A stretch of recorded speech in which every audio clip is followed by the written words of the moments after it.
Chapter 176. The Genius Pianist Heroine. A child driving a Pagani? That's impossible. You definitely saw it wrong, Qin Yunhan said, waving her hand dismissively. Jingjing has excellent eyesight. If she saw it, it's true, Sumlian insisted. Qin Yunhan pouted. Is a child even tall enough to reach the pedals? You can stand up and drive, Sumlian countered. That is just ridiculous. Qin Yunhan shook her head, her curls bouncing. The world is vast. It's full of surprises. I suppose that's true. Take someone who scores nearly 700 points, but chooses Qingling University, for example. If strange things like that can happen, I guess anything is possible. I already told you, Sumlian said, her voice rising. I wanted to be closer to home. That is why I chose Qingling. Some people know the truth in their hearts. To put it bluntly, it's shameless.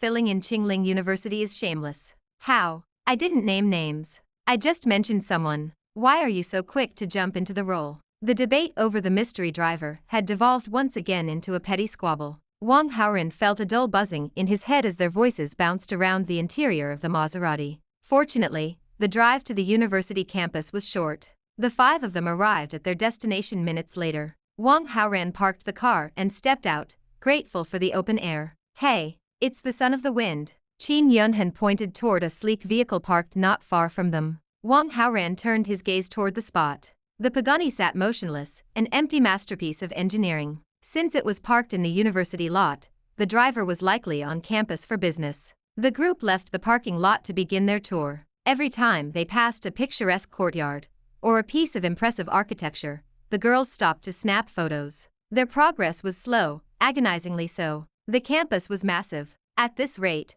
they would still be wandering the grounds well into the evening. While the girls remained enthusiastic, Wang Haoran found the experience tedious. It carried the same soul-crushing weight as a marathon shopping trip. After an hour of trailing behind, he refused to go any further. He broke away from the main group and waited by a stone bench. A few minutes later, Qin Yunhan appeared, having abandoned the others. Why are you back alone? Where are the rest of them? Wang Haoran asked. I want to walk with you, just the two of us. More walking? He felt the weight of laziness settling in. We won't go far. Let's just check out that building over there. Qin Yunhan pointed to the Conservatory of Music. Since it was the holiday season, the structure appeared deserted. Most of the classroom doors were locked tight, but the main entrance remained open. They slipped inside. The corridors and stairwells were silent, offering little to see, so they climbed the stairs until they reached the rooftop. From this height, the entire campus stretched out beneath them like a map. Qin Yunhan pulled out her phone, snapping selfies of the two of them with the sweeping architecture as their backdrop. They were a striking pair.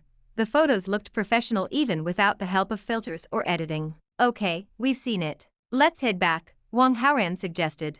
Don't you find it romantic up here? Let's stay a while, she said, her voice dropping into a soft, coquettish tone. They sat on the edge of the rooftop, watching the sun move across the campus. Gradually, Qin Yunhan leaned over, resting her head on his shoulder. Wang Haoran glanced down at her. She tilted her face up, eyes closing shyly as she waited. When no response came, she opened her eyes and let out a playful huff of frustration. Is the scenery really more beautiful than I am? Someone is coming, Wang Haoran whispered. What? Qin Yunhan sat up straight, startled. She had been too preoccupied to notice the world around her, but now she heard it, the rhythmic tap-tap of footsteps on concrete. An elegant woman with long, graceful legs stepped onto the rooftop. When she saw the two of them, she paused, looking embarrassed as if she had walked in on an intimate moment. Wang Haoran and Qin Yunhan studied the newcomer. She possessed a refined, classic beauty that commanded attention. Qin Yunhan's eyes suddenly went wide with recognition. Are you Chu Qianwei? The woman stopped, her expression turning to one of surprise. You know me? My father took me to your solo piano concert. I'm a huge fan. Qin Yunhan was beaming. Chu Qianwei offered a warm, impressed smile. I didn't expect to run into such a lovely little fan here. Her eyes drifted toward Wang Haoran. I came up here on a whim to see the view, but it looks like I've disturbed a couple. No. We are just classmates, Qin Yunhan said quickly. The memory of her failed move just moments ago made her face heat up, and she was desperate to clarify their status. I see. Chu Qianwei's doubt vanished, and her posture relaxed. Can I take a photo with you? Qin Yunhan asked. Of course. Qin Yunhan handed her phone to Wang Haoran. Make sure it looks good. She posed with the pianist against the backdrop of the city. Wang Haoran stepped back, adjusting the angle to capture the shot. As he looked through the lens, he studied Chu Qianwei. In terms of appearance, figure, and temperament, she was a perfect 10. She fit the heroine template flawlessly. He accessed his communication system to run a check. Target Chu Qianwei. Combat Strength 20. Charm 288. Heroine Halo 988. Skills Master Level Piano, Music Appreciation, Composition, and Mastery of all musical instruments. Favorability 20. Very friendly. Wang Haoran was stunned by the data. A charm value of 288 was higher than any woman he had met so far. Her halo of 988 marked her as an elite heroine, and her musical skills were world-class. The favorability rating was the most interesting part. Usually, as a villain, he would start at 0, or even a negative value with a heroine. But Chu Qianwei had just met him and already liked him. He knew exactly why. His own staggering charm value of 568 was doing the heavy lifting for him. Chapter 177. The Prodigy Protagonist. After confirming Chu Qianwei's status as a heroine, Wang Haoran's mind raced through the possibilities. Among the protagonists he had encountered so far, most were cold corpses, with the exception of Fang Heng, the human cash cow. But Chu Qianwei was different. Her attributes were staggering. Her halo far exceeded Fang Heng's, making it impossible for her to be a mere supporting character in his plot line. A new protagonist had entered the fray. Judging by the high-spec configuration of this woman, the newcomer would be no simple player. Miss Chu, as a musician, you must have an incredibly demanding schedule, Wang Haoran said, keeping his tone casual as he snapped photos. What brings you to Qingling University alone today? I actually came to see the campus with my brother, Chu Qianwei replied, clearly viewing his questions as nothing more than polite small talk. He had some business to attend to, so I decided to wander around on my own. Your brother must be quite impressive to have a sister like you, Wang Haoran probed. Chu Qianwei's expression shifted, a strange look crossing her face. Impressive? No, that isn't the word for it. He is a monster. A monster? How so? Wang Haoran's interest was fully piqued. He was recommended for admission to Qingling University. A direct placement. That is certainly remarkable, but calling him a monster seems a bit much, doesn't it? Chu Qianwei met his gaze with a knowing smile. If I told you he was only 8 years old, would you still think so? 8 years old. Wang Haoran's voice cracked in genuine shock. Beside him, Qin Yunhan's eyes widened until they were nearly dinner plates. Actually, the admission is just one of his minor achievements. Seeing their disbelief, Chu Qianwei couldn't resist a bit of sisterly boasting. In addition to being accepted here, he won a professional drivers competition. He took the championship, and last month, he took 1 million in capital, and turned it into 100 million on the stock market in just 3 days. A literal prodigy, Qin Yunhan breathed, stunned. Wang Haoran felt the urge to curse. An 8-year-old with those stats? This isn't just a protagonist, this is a nightmare. In the world of urban power fantasies, child protagonists were rare, but they were invariably more broken and overpowered than the adults. What is your brother's name? Wang Haoran asked, his voice tight. His name is Lin Chen, she replied. The surnames are different. You aren't related by blood? No. I am an adopted daughter. Your parents must be incredible people to raise such talented children. Wang Haoran offered the praise reflexively, his mind already categorizing this as a variation of the Fang Heng and Fang Suan routine. But he quickly realized the rabbit hole went much deeper. It isn't just the two of us, Chu Qianwei added. I have 6 older sisters. We are all adopted, and all of them are exceptional. In fact, I am considered the worst among us. Wang Haoran stood dumbfounded. 6 sisters plus Chu Qianwei made 7 goddess-level sisters. This wasn't just a prodigy story, it was a prodigy and the 7 goddesses hybrid. The tropes were piling up. A protagonist protected by 7 elite sisters would be incredibly difficult to dismantle. To even get a shot at Lin Chen, he would likely have to neutralize each sister first. And if Chu Qianwei, a world-class musician, considered herself the worst, the other 6 were going to be a massive headache. He took a breath to steady his nerves and pulled out his phone. Chu Qianwei had mentioned her brother was in the school right now. Sum Weian and Mu Zhaoxiao were also wandering the campus. According to the inevitable laws of narrative attraction, an 8-year-old protagonist would be drawn to the heroines like a shark to blood. In a tree-lined alley across campus, Lin Chen stood with a smug grin, holding a few fallen leaves. He looked up at Sum Weian, Mu Zhaoxiao, and Wen Jing. Now, my beautiful sisters, open your eyes wide. You're about to see something amazing. I don't believe you for a second, Sum Weian said, her face skeptical. A child your age can't do real magic. She's right, Mu Zhaozhao added. You can't just turn leaves into flowers. Wen Jing remained quiet, though her expression was clouded with doubt. Lin Chen watched them, his heart swelling with anticipation. The more they doubted him now, the more they would adore him once the trick was done. All right, the show begins. Lin Chen pressed the leaves between his palms and began to rub them together. But before the magic could manifest, a phone rang. Sum Wen pulled it from her pocket and stepped away to answer. Lin Chen frowned, pausing his performance to wait for his audience to return. Wang Haoran is calling us. We have to go, Sum Wen said, tucking her phone away. She didn't even look back at the boy. Let's hurry. Coming. Wen Jing's heart was already miles away at the mention of Wang Haoran's name. She lost all interest in the magic trick instantly. Mu Zhaozhao lingered for a second, curious about the leaves, but she wasn't about to stay behind alone. We have to go, kid.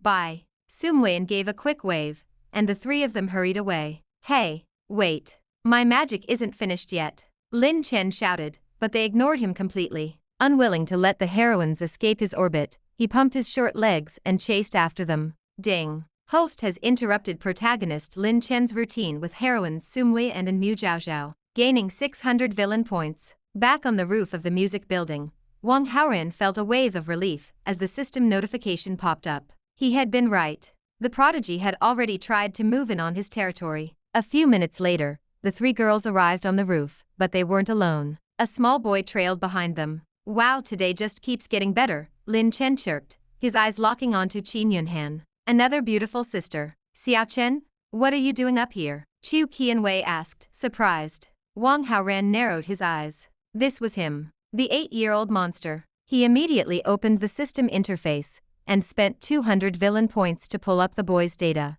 Chapter 178. Anti-routine. Wang Haoran stared at the attribute panel floating in his mind, his breath hitching. The data for Lin Chen was not just impressive, it was absurd. Protagonist, Lin Chen. Combat Strength 5. Charm 288. Protagonist Halo, 2999. Skill, Goldfinger Prodigy System. Note, gains power through successful displays or routines. Points can be exchanged for varied abilities. Current abilities: Master Level Driving, Stock Trading, Magic Performance, Scholar Halo, Wisdom Halo. Note, can reduce a target's IQ to below 65. Passive traits: Group Pet Halo. Note, triggers a Berserker protective state in his 7 goddess sisters if bullied. Immortality Halo. Note, Protagonist Halo remains unbreakable as long as points are above 1000. The sheer audacity of the panel left Wang Haoran reeling. A prodigy system that rewarded arrogance? He had thought the god of war was troublesome, but this was a different level of broken mechanics.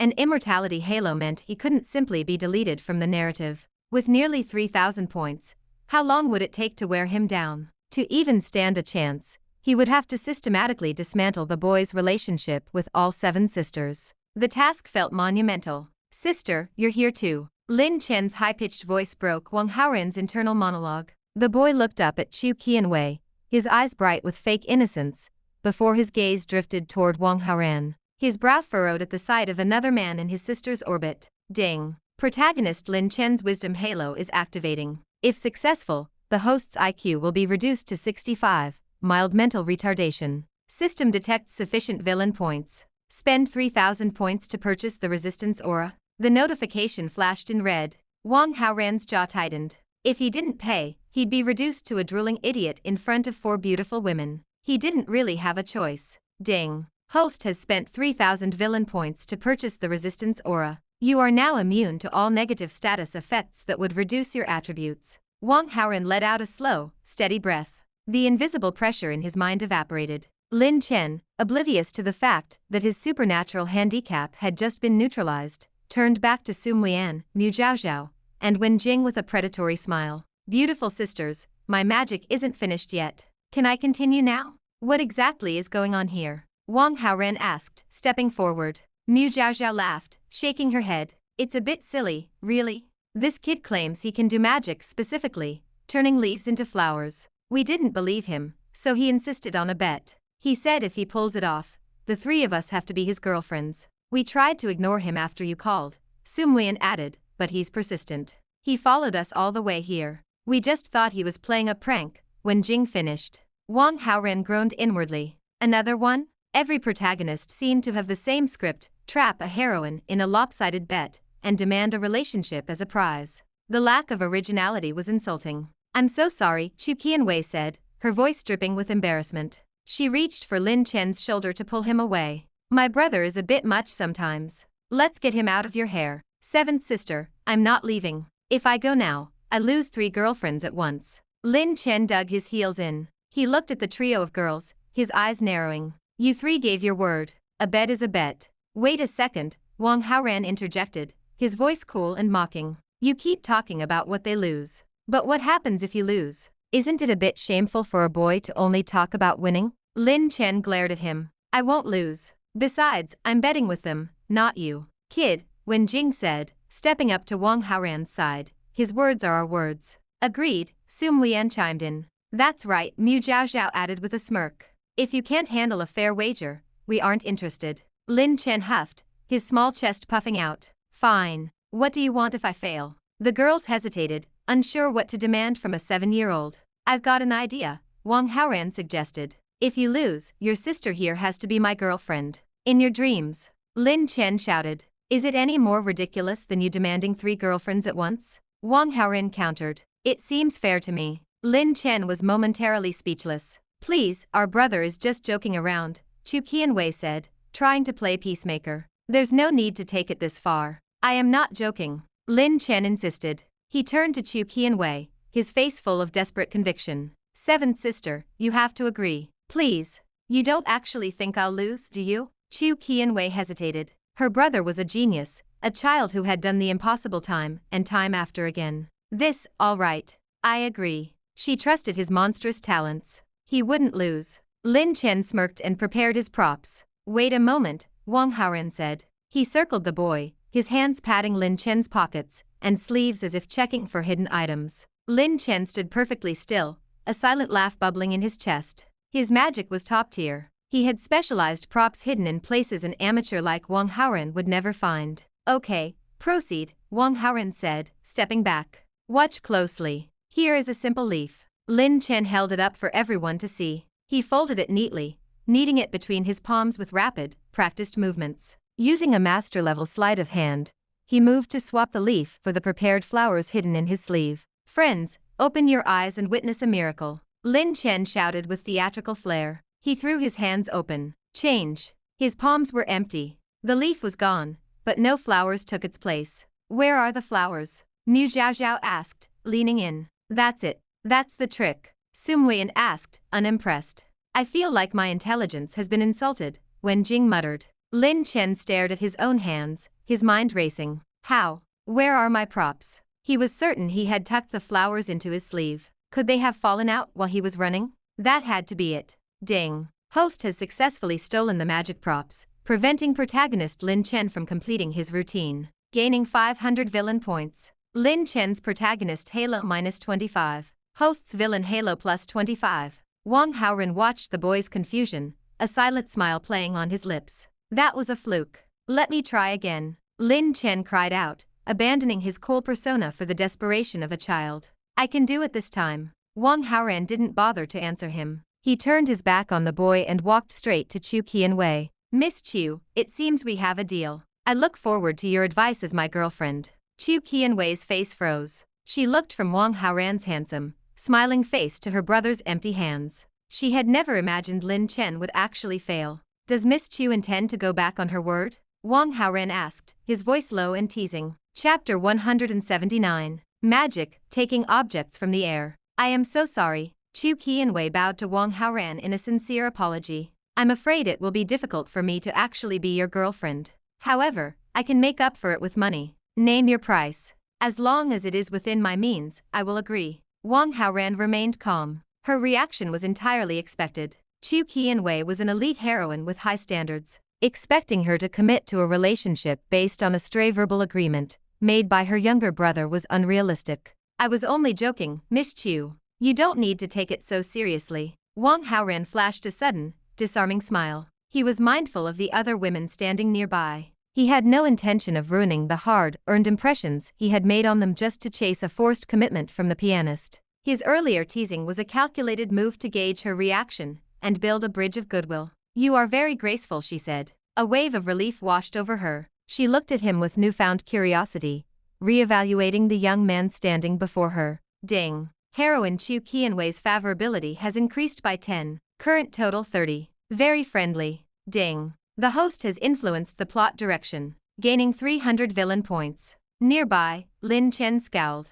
He was visibly unhappy with how the momentum had shifted. You are usually so proud of yourself, Chu Qianwei teased, glancing at her brother. Are you feeling a bit deflated now? I really do know magic. What happened just now was a fluke. Then show me something else right now, she challenged. Wait a minute. I'll be right back. Magic required preparation. It was a craft of props and misdirection, not actual sorcery. Earlier, Lin Chen had plucked a flower from the roadside to use in his routine with Sun Lian. Now that his prop was gone, he needed to reset. I also know a bit of magic, Wang Haoran said. If Miss Chu would like to see, I can perform a trick for you. Lin Chen, who had been about to walk away, stopped in his tracks. You know magic too, truly?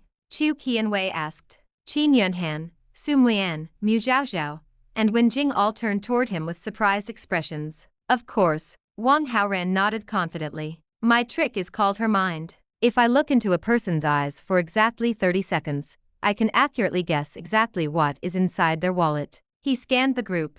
Who wants to be my volunteer? Me. Mu Zhaozhao shouted, her hand shooting into the air. And me. I'll do it. Qin Yunhan and Sun Weian spoke up in quick succession. Wen Jing looked as though she wanted to join in, but seeing the others already clamoring for attention, she stayed quiet. You all know each other, Lin Chen interrupted with a sneer. He has probably seen your wallets before. Guessing the contents isn't magic. It's just memory. He puffed out his chest. I think he should try to guess what is in my pockets. Wang Haoran had zero interest in staring at a child for 30 seconds. He turned back to the elegant pianist. Miss Chu, are you willing to cooperate with me? Yes, she replied with a nod. Then let us begin. Wang Haoran took several steps toward her, stopping only half a meter away. He stared into her eyes without blinking. Chu Qianwei felt a flash of embarrassment. Her gaze flickered away for a moment, unable to hold his intense focus. Miss Chu, please be serious. You must look at me for the full 30 seconds, or the magic won't work. All right. She pushed aside her shyness, treating the request as a professional challenge. She locked her gaze onto his. Wang Haoran felt a surge of secret satisfaction. There is a psychological theory that if two people stare into each other's eyes for 30 seconds, a chemical reaction occurs. For people with such high charm levels, that reaction was a literal quickening of the heart. Time slowed as they stood there. As the count reached 25 seconds, the system chimed in his mind. Ding. Heroine Chu Qianwei's favorability has increased by 5. Current total 35. Very friendly. Ding. The host has influenced the plot direction, gaining 200 villain points. The magic trick was merely a pretext. This connection was his true goal.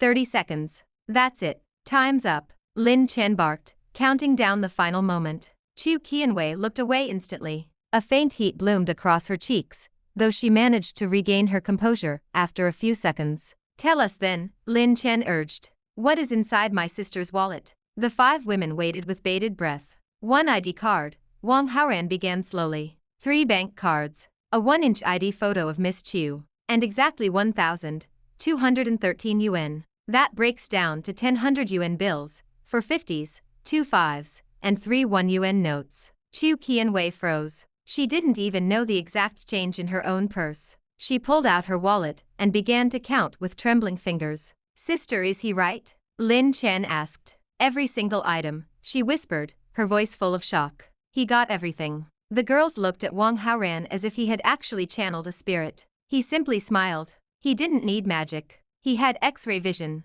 That's a childish trick, Lin Chen snapped, annoyed that he was no longer the center of attention. Anyone can guess things. If you are actually capable, show us a real feat of magic. My brother is a bit too proud, Chu Qianwei apologized. Don't take his words to heart. He is young. I don't mind. However, I do know a more advanced technique. It is called taking objects from the air. Wang Haoran turned back to the pianist. Would you like to see it? If I have the honor, may I borrow that ID photo you just counted? Of course. She handed him the small picture. Now, Miss Chu, I want you to hide this photo somewhere on your person. I will retrieve it without ever touching you. Wang Haoran turned his back to her, allowing her to hide the item in secret. she considered simply sliding it into her trouser pocket. Seventh sister, Lin Chen whispered, scurrying to her side. Hide it well. As a master of sleight of hand himself, he knew the routines. A pocket was too easy for a fast magician to pick. Where should I put it then? That's for you to decide.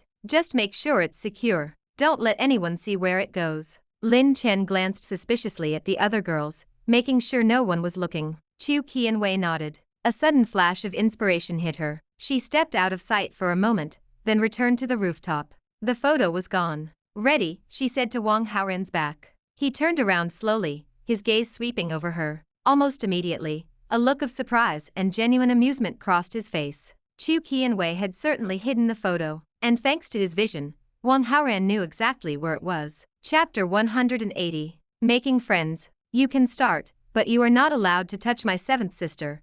Otherwise your magic won't be successful. Lin Chen stood with his arms crossed, a defiant look on his small face as he laid down the rules. Wang Haoran merely smiled, maintaining a relaxed posture. He walked slowly until he reached a spot half a meter in front of Chu Qianwei and stopped. Instead of reaching out, he began a slow, deliberate circle around her, his eyes never leaving hers until he returned to his original position. He held out his hand, palm down, and then slowly turned it over. His fingers unfurled to reveal the 1-inch ID photo of Chu Qianwei resting in the center of his hand. You, how could you possibly? Chu Qianwei's mouth hung open, her voice trailing off in utter shock. Ding. Heroine Chu Qianwei's favorability has increased by 5. Current total 40. Very friendly. Ding. The host has influenced the plot direction, gaining 200 villain points. So, Miss Chu, was that magic acceptable? Wang Haoran asked, his eyes twinkling with amusement. Chu Qianwei's initial shock began to subside,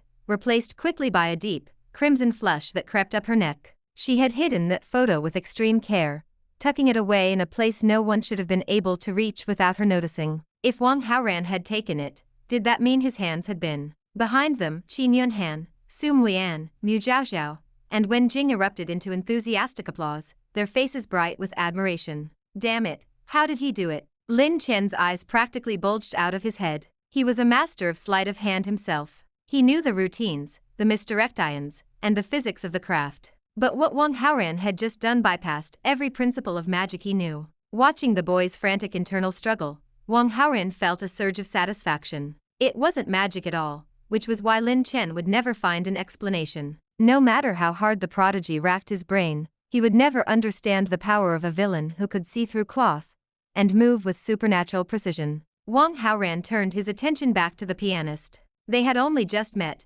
yet her favorability had already reached 40. That was remarkably fast progress. He knew that another 10 points would push her into the territory of genuine admiration. The charm aura was still available. He decided to use it immediately to bridge that final gap. He closed his eyes momentarily, signaling the system to activate the aura on Chu Qianwei. Ding. Host has failed to use the charm aura on the heroine Chu Qianwei. Wang Haoran froze. What? He questioned the system internally. The charm aura was supposed to be a guaranteed boost once per heroine. Why would it fail now? Ding. Heroine Chu Qianwei's character setting is unique. Current favorability of 40 cannot be bypassed using the charm aura. The specific reason is not yet available in the system database. Please explore this on your own. He suppressed a frustrated sigh and withdrew from his mental communication. It's getting late, Chu Qianwei said, her voice soft and kind as she broke the silence. My brother and I should be leaving. It truly was a pleasure to meet you today.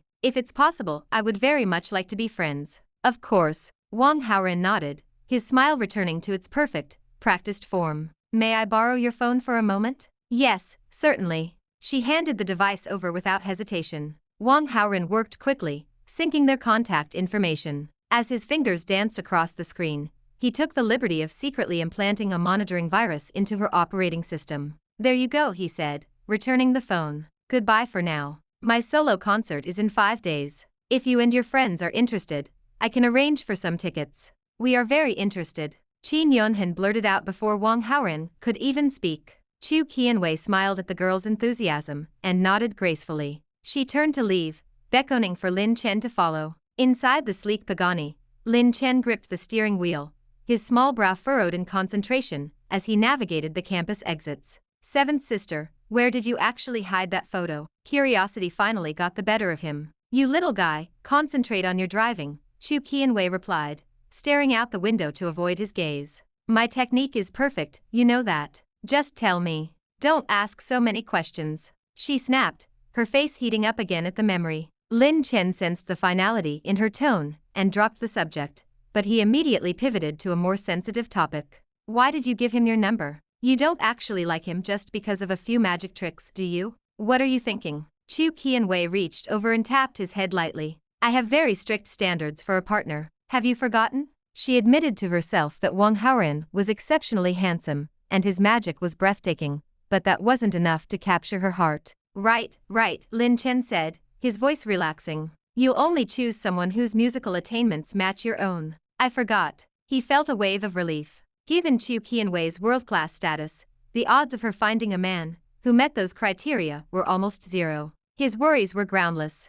However, his resentment toward Wang Haoran remained. As a host of the prodigy system, Lin Chen needed to show off to earn points for new abilities. Performing in front of beautiful women usually yielded a massive payout. If Wang Haoran hadn't interfered today, he could have earned enough points to exchange for god-level musical talent. Back at the school, Wang Haoran listened to the audio feed from the bugged phone. So, she only dates people with musical attainments equal to her own? The realization cleared up his confusion. The charm aura hadn't failed because it was broken. It had failed because 50 points represented a shift from friend to admirer. Since he hadn't displayed any musical talent, the system couldn't force her into a state of admiration that contradicted her core character traits. He had god-level singing skills, but compared to an international pianist like Chu Qianwei, there was still a significant gap. He opened the system mall. Even after spending 3,000 points on the resistance aura, his balance stood at a healthy 17,700 villain points.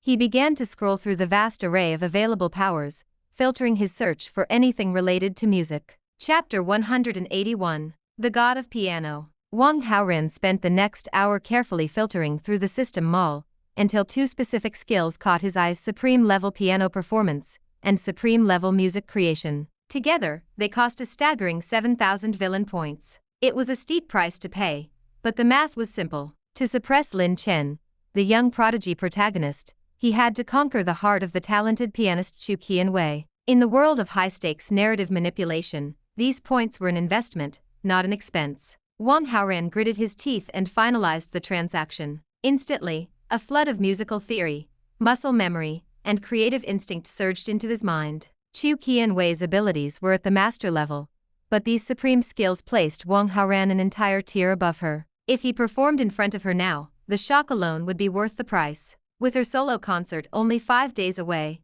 the stage was set for a perfect raid. That night, the air was cool as Wang Haoran stepped into a high-end piano boutique. He intended to bring a masterpiece home. While the supreme abilities were now part of his DNA, he was a perfectionist. To truly outshine a world-class talent on her own stage, he needed to physically harmonize with a quality instrument. He wandered through the rows of polished wood and ivory until his gaze settled on a grand piano with a deep, obsidian luster. He signaled a shop assistant. May I test the tone on this one? The assistant nodded, bringing over a stack of sheet music. Wang Haoran flipped through the pages, bypassing the simple nocturnes and sonatas until he found a beast of a composition, Rachmaninoff's Third Piano Concerto. Known as one of the most mechanically difficult and emotionally taxing pieces in the history of music, it was the perfect test. For someone with supreme performance levels, anything less would be a bore. Wang Haoran scanned the score once, the notes etching themselves into his brain, and set the music on the stand. He sat, centered himself, and let his hands fall. His fingers became a dazzling blur, dancing between the keys with a precision that defied the human eye. The piano didn't just play, it sang with a haunting, melodious power. Wang Haoran felt a mysterious sense of integration, as if his nervous system had extended directly into the mahogany and strings. It was a state of total immersion, similar to the oneness described in ancient martial arts texts. When the final, thunderous note faded into the rafters, a sudden burst of applause startled him. Wang Haoran turned to find nearly 20 people gathered around the instrument. The shop owner stood at the front, eyes wide with awe, flanked by a dozen customers who had stopped their shopping to listen. He had been so lost in the music that the world around him had simply ceased to exist. I'll take it, Wang Haoran said, rising from the bench. He didn't even blink at the 1.88 million yuan price tag. To him, it was petty change. He swiped his card, left his delivery details, and walked out into the night.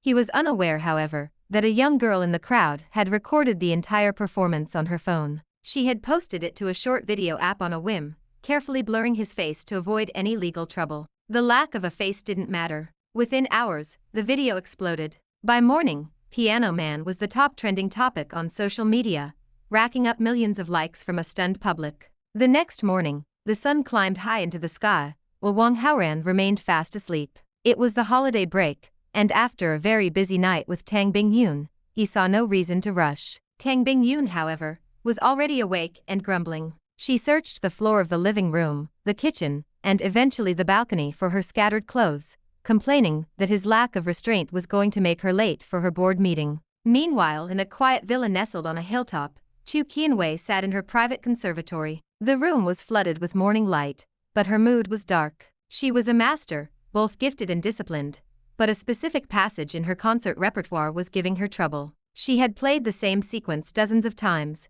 yet the connection between a few specific notes remained stubbornly imperfect. To a casual listener, it was flawless. To a professional, it was excellent. But Chu Qianwei was her own harshest critic. She took several deep breaths, trying to clear the frustration from her mind, and began again. 10 more repetitions. The flaw remained. It wasn't a matter of hearing the wrong pitch, it was a physical limitation of the fingering. "Miss Chu, you've been playing that same line all morning," the cleaning nanny remarked, peering into the room with a puzzled look. "Is something wrong?" "It's a minor technical issue," Chu Qianwei replied, though her voice lacked conviction. "I should have it solved soon." "You know," the nanny said, her social awareness clearly lagging, "there's a pianist all over my social media feed who plays this exact song. Maybe you should watch how he does it." Chu Qianwei's brow furrowed. She was an internationally recognized talent. The idea of taking technical advice from a viral video on a half-baked social media app was insulting. I'll get back to my cleaning,"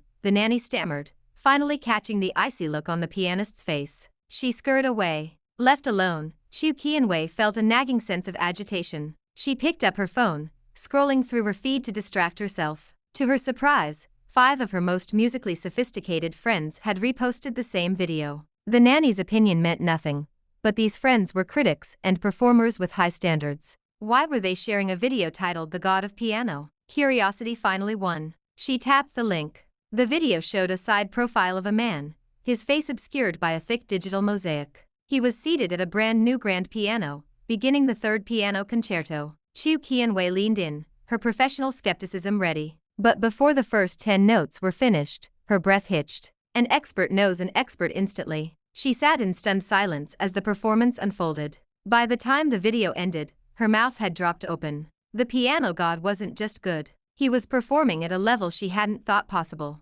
Chapter 182. Composing Music. The source of Chu Qianwei's frustration suddenly vanished. In the video, the angle was just right to reveal the piano god's technical approach. A single thought electrified her mind, "So that fingering can be used like this." She sat at her own piano and mimicked the movements she had seen. A few minutes later, the complex passages of the third piano concerto flowed from her fingertips with effortless grace. A true master had been hiding in plain sight. Chu Qianwei no longer harbored a shred of doubt. Her initial skepticism transformed into a budding sense of worship. She opened the App Store and downloaded Douyin for the very first time. She had never been one for social media, but to find this man, she was willing to navigate its chaotic depths. Once the app finished installing, she typed "Piano God" into the search bar. To her disappointment, no such account existed. The original video, now boasting millions of likes, belonged to a young girl who had simply caught a moment on her phone. The girl's private messages were overflowing with thousands of inquiries. In response, she posted an explanation video stating she had recorded the footage in secret. Beyond that, she knew nothing. But the collective eyes of the internet were sharp. Netizens quickly identified the background of the video as the Tiankai Music Store. The shop was located right here in Qingling. Tiankai Piano Shop, Chu Qianwei noted, committing the name to memory. She resolved to visit the store the very next day to inquire about the mystery performer. Although the man's face was blurred in the video, the smooth skin on the backs of his hands suggested he was remarkably young. To possess such skill at his age was unprecedented. She felt a magnetic pull to find him, to make friends, or perhaps discover if fate had something more in store. Night fell over the royal villa. The grand piano had been delivered earlier that afternoon. Wang Haoran had intended to spend a quiet evening alone, practicing his technique, but someone had reached out to him first. When a beauty took the initiative, he found it impossible to refuse. He didn't plan on going out. His parents were rarely home, and even if they did return, they typically minded their own business, choosing to indulge their son rather than question his guests. While he waited, Wang Haoran returned to the music room. This time, he didn't reach for the classics. Instead, he allowed his supreme level of music creation to take over. Melodies formed in his mind as easily as breathing. He played a few bars, stopped to refine a transition, and adjusted the tempo until the piece felt perfect. After 10 iterations, the song flowed like water. It was finished. Just as he struck the final chord, his phone buzzed. She was here. Wang Haoran met Yang Jingwan outside, and led her through the sprawling villa and into the piano room. She looked around, her eyes wide and a hint of fear coloring her expression. "It's not like we're thieves," Wang Haoran said, leaning against the doorframe. "What are you afraid of? Your house is it's so big." Yang Jingwan sighed, still processing the sheer scale of the estate. "It's average for the neighborhood." Yang Jingwan remained uneasy. Comparing her own background to this level of wealth triggered a flicker of inferiority. She was a woman from a modest family with a previous marriage in her history. Marrying into a family like the Wangs felt like an impossible dream. Still, she was easily satisfied. She didn't need the status, she only wanted to be with the man she loved. "Don't be so cautious," Wang Haoran said, noticing her stiff posture. "Relax. Treat it like your own home." "I'll try." Her gaze drifted to the obsidian grand piano. "I didn't know you could play." "I know a little bit. That reminds me." She pulled out her phone and opened a video. "This person looks exactly like you." "Is it?" Wang Haoran took the phone. He recognized the Tiankai music store immediately. It was the performance from the previous day. "Hey, that actually is me." "I knew it. You're famous, Haoran. 8 out of every 10 videos on my feed are about you being popular without even showing my face. If I actually revealed myself, the internet might break." He handed the phone back with a smirk. "It's a good thing the girl blurred your face. If people saw how handsome the piano man actually was, they'd lose their minds." "I'd rather keep it that way," Wang Haoran said, shaking his head. He preferred to remain a low-key villain. "I'd love to hear the piano man play up close," she said, her voice teasing. "Is that allowed? For you? Anything." Wang Haoran grabbed a piece of paper and some tape to fashion a simple mask. He registered a new Douyin account and handed the phone back to her. "I just finished composing this. Record a clip for me. I want to see how the public reacts to an original piece." Yang Jingwan nodded eagerly. She held the phone steady as Wang Haoran sat at the bench. The melody was hauntingly beautiful, a complex arrangement that seemed to vibrate through the very walls of the room. Yang Jingwan watched him like a devoted fan, captivated by the movement of his hands. When the last note died away, she pressed stop on the recording. "That was incredible. The melody is so beautiful. Does it have a name?" "I haven't decided yet. I need a few days to think on it. You have to tell me as soon as you find one." "I will." Wang Haoran noted the hour and shifted his gaze to her, his intent clear. "I've finished my performance. Isn't it your turn?" Yang Jingwan blushed, her voice dropping to a whisper. "Then, let's go." "Where to?" "The bedroom. The acoustics are much better right here." Yang Jingwan's silence was all the answer he needed. Chapter 183. Another sensation. It was a bright, sunny afternoon. With only 3 days remaining until her solo concert, Chu Qianwei had abandoned her piano practice at home. Instead, she dressed in simple, nondescript clothing, hiding her face behind oversized sunglasses and a wide-brimmed hat. While she wasn't a mainstream celebrity, she was a public figure with considerable influence in the world of high art. Covering her face in crowded places was a necessary precaution to avoid unnecessary trouble. Around 2 o'clock, her full-time driver pulled up to the curb in front of the Tiankai music store. The shop was swarming with people. Dozens of fashionable young men and women crowded the entrance, creating a bottleneck at the doors. Chu Qianwei frowned, puzzled by the commotion. As she stepped out of the car, snippets of conversation drifted toward her. She quickly realized these weren't musicians. They were internet celebrities and short video influencers. They were here for the same reason she was the piano god.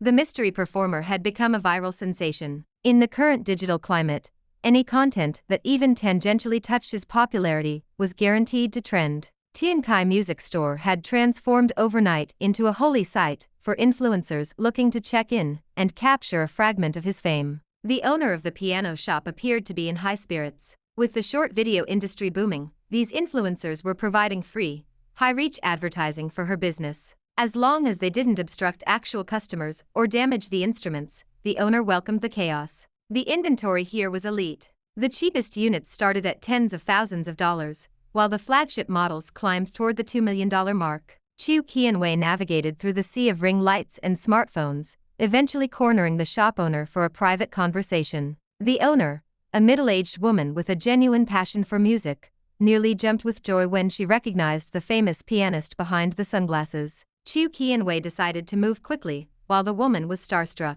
"I'm looking for the contact information of the young man who played here recently. The one everyone is calling the piano god. Could you provide me with his details?" The owner's expression shifted from excitement to hesitation. "Miss Chu, I'm terribly sorry. We maintain a strict policy regarding customer confidentiality. I'm afraid I can't."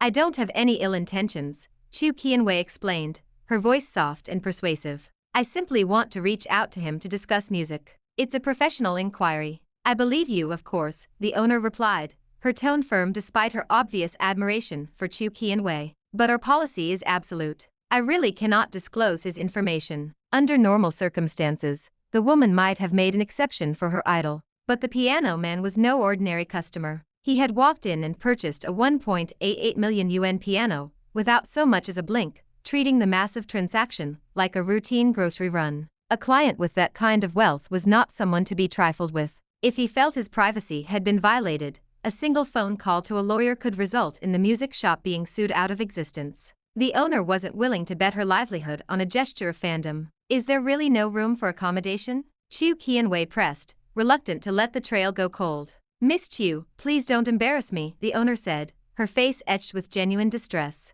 "I understand. My apologies for the trouble." Chu Qianwei sighed, the weight of disappointment settling in her chest. She wasn't one to bully others into compliance. Seeing the owner's resolve, she turned to leave the shop. He opened an account. "The piano god just posted a new work." The exclamation came from one of the influencers near the door. Chu Qianwei's depression vanished instantly, replaced by a surge of adrenaline. She pulled out her phone and opened the video app. Because she had spent the morning browsing clips of his performance, the algorithm prioritized the new upload. The video already boasted over 5 million likes, despite having been posted late the previous night. The account name was Piano Man God Deity, and it had already amassed over 1 million followers. To gain that kind of traction in under 15 hours was terrifying, but Chu Qianwei didn't care about the metrics. She cared about the art. In the video, the man sat at his piano wearing a simple, homemade paper mask. He didn't show his face, but the music he played was a composition she had never heard before. The shock hit her like a physical blow. Her ability to appreciate music was at the highest level, allowing her to judge the quality of a piece within the first few measures. She could tell immediately that this was a masterpiece. This was a work that would define the era. Chu Qianwei had composed many pieces herself, often feeling a sense of pride in her creative output. But compared to this, her works felt like high school essays being measured against a university's award-winning thesis. Both might be perfect in their own context, but the depth and grade of the latter were on an entirely different plane. She stood frozen in the middle of the crowded shop for over half an hour, listening to the piece 10 times in a row. Finally, she followed the account and clicked on the profile to read his bio. 18-year-old piano lover. Please give me more advice. Chu Qianwei stared at the number. 18. He was 2 years younger than she was. Seeing the words piano lover made her feel a sharp pang of shame. The world recognized her as a talented girl pianist, a title she had carried with pride. But this man, who could clearly outplay her in every metric, referred to himself as a mere lover of the craft. The frustration lingered, but she shook it off and composed a private message. She had 2 specific requests. First, she wanted to purchase the full copyright for the new composition. Second, she wanted to invite the piano god to her concert as her guest of honor. Chapter 184. It must be ugly. After sending her private message, Chu Qianwei returned to the silence of her hilltop villa. She spent the following hours practicing at her piano, ears perked for the chime of a notification that never came. Time slipped away, and before she knew it, the day of the concert arrived. She stared at her phone screen until her eyes grew weary, but the piano god remained silent. A heavy sense of depression settled over her. Perhaps it was only natural. A man with millions of followers surely dealt with a mountain of digital noise every hour. It was impossible to read everything. Besides, her account was a fresh registration without a verified badge. Why would he believe it was really her? Despite her distraction, she didn't forget her promise to Wang Haoran. She arranged for a courier to deliver 5 front-row tickets to his door. As soon as the tickets arrived, Wang Haoran gathered the group, Sun Lian, Qin Yunhan, Mu Zhaozhao, and Wen Jing. They made plans to meet at the Qingling Gymnasium, the massive venue where the concert was set to take place. Towering posters of Chu Qianwei lined the gymnasium exterior. On each one, a personal statement from the pianist was clearly visible. The message was a public appeal, an invitation for the piano god to appear as a special guest. She was practically begging for a chance to meet the man behind the mask. Wang Haoran pulled his Cullinan into the parking lot, catching sight of the posters as his passengers piled out. He knew his popularity on Douyin had exploded, but seeing Chu Qianwei go to such lengths for him was a surprise. It didn't disrupt his original plan.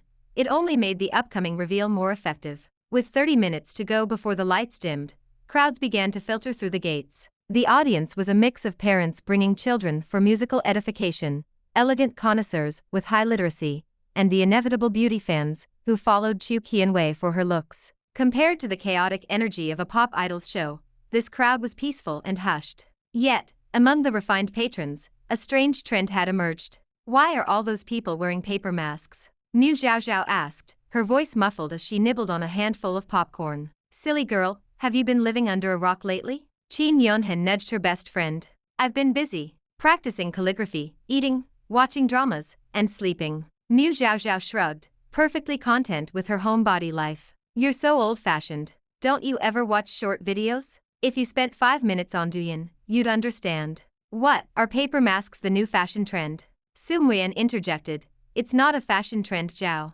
There's a piano man on Douyin who's become a legend in just a few days. He wears a homemade paper mask in all his videos. These people are just trying to imitate him. Is he handsome? Mu Zhaozhao asked, stuffing more popcorn into her mouth. How would anyone know? He wears a mask, Qin Yunhan said with a scornful look. Her eyes narrowed as she shared her theory. In my opinion, he refuses to show his face because he must be ugly. That makes sense, Sun Lian agreed. If he were actually handsome, he'd want the world to see him. Wen Jing offered a quiet smile and a nod of agreement. Walking beside them, Wang Haoran rolled his eyes. Since the piano shop incident, he had spent most of his time practicing at home. He hadn't seen the girls in days, and apart from Yang Jingwan, no one knew his secret identity. He saw no reason to explain himself now. They were going to find out soon enough. The 5 of them entered the gymnasium and navigated to their seats. Chu Qianwei had been generous. The seats were located in a single row right at the front.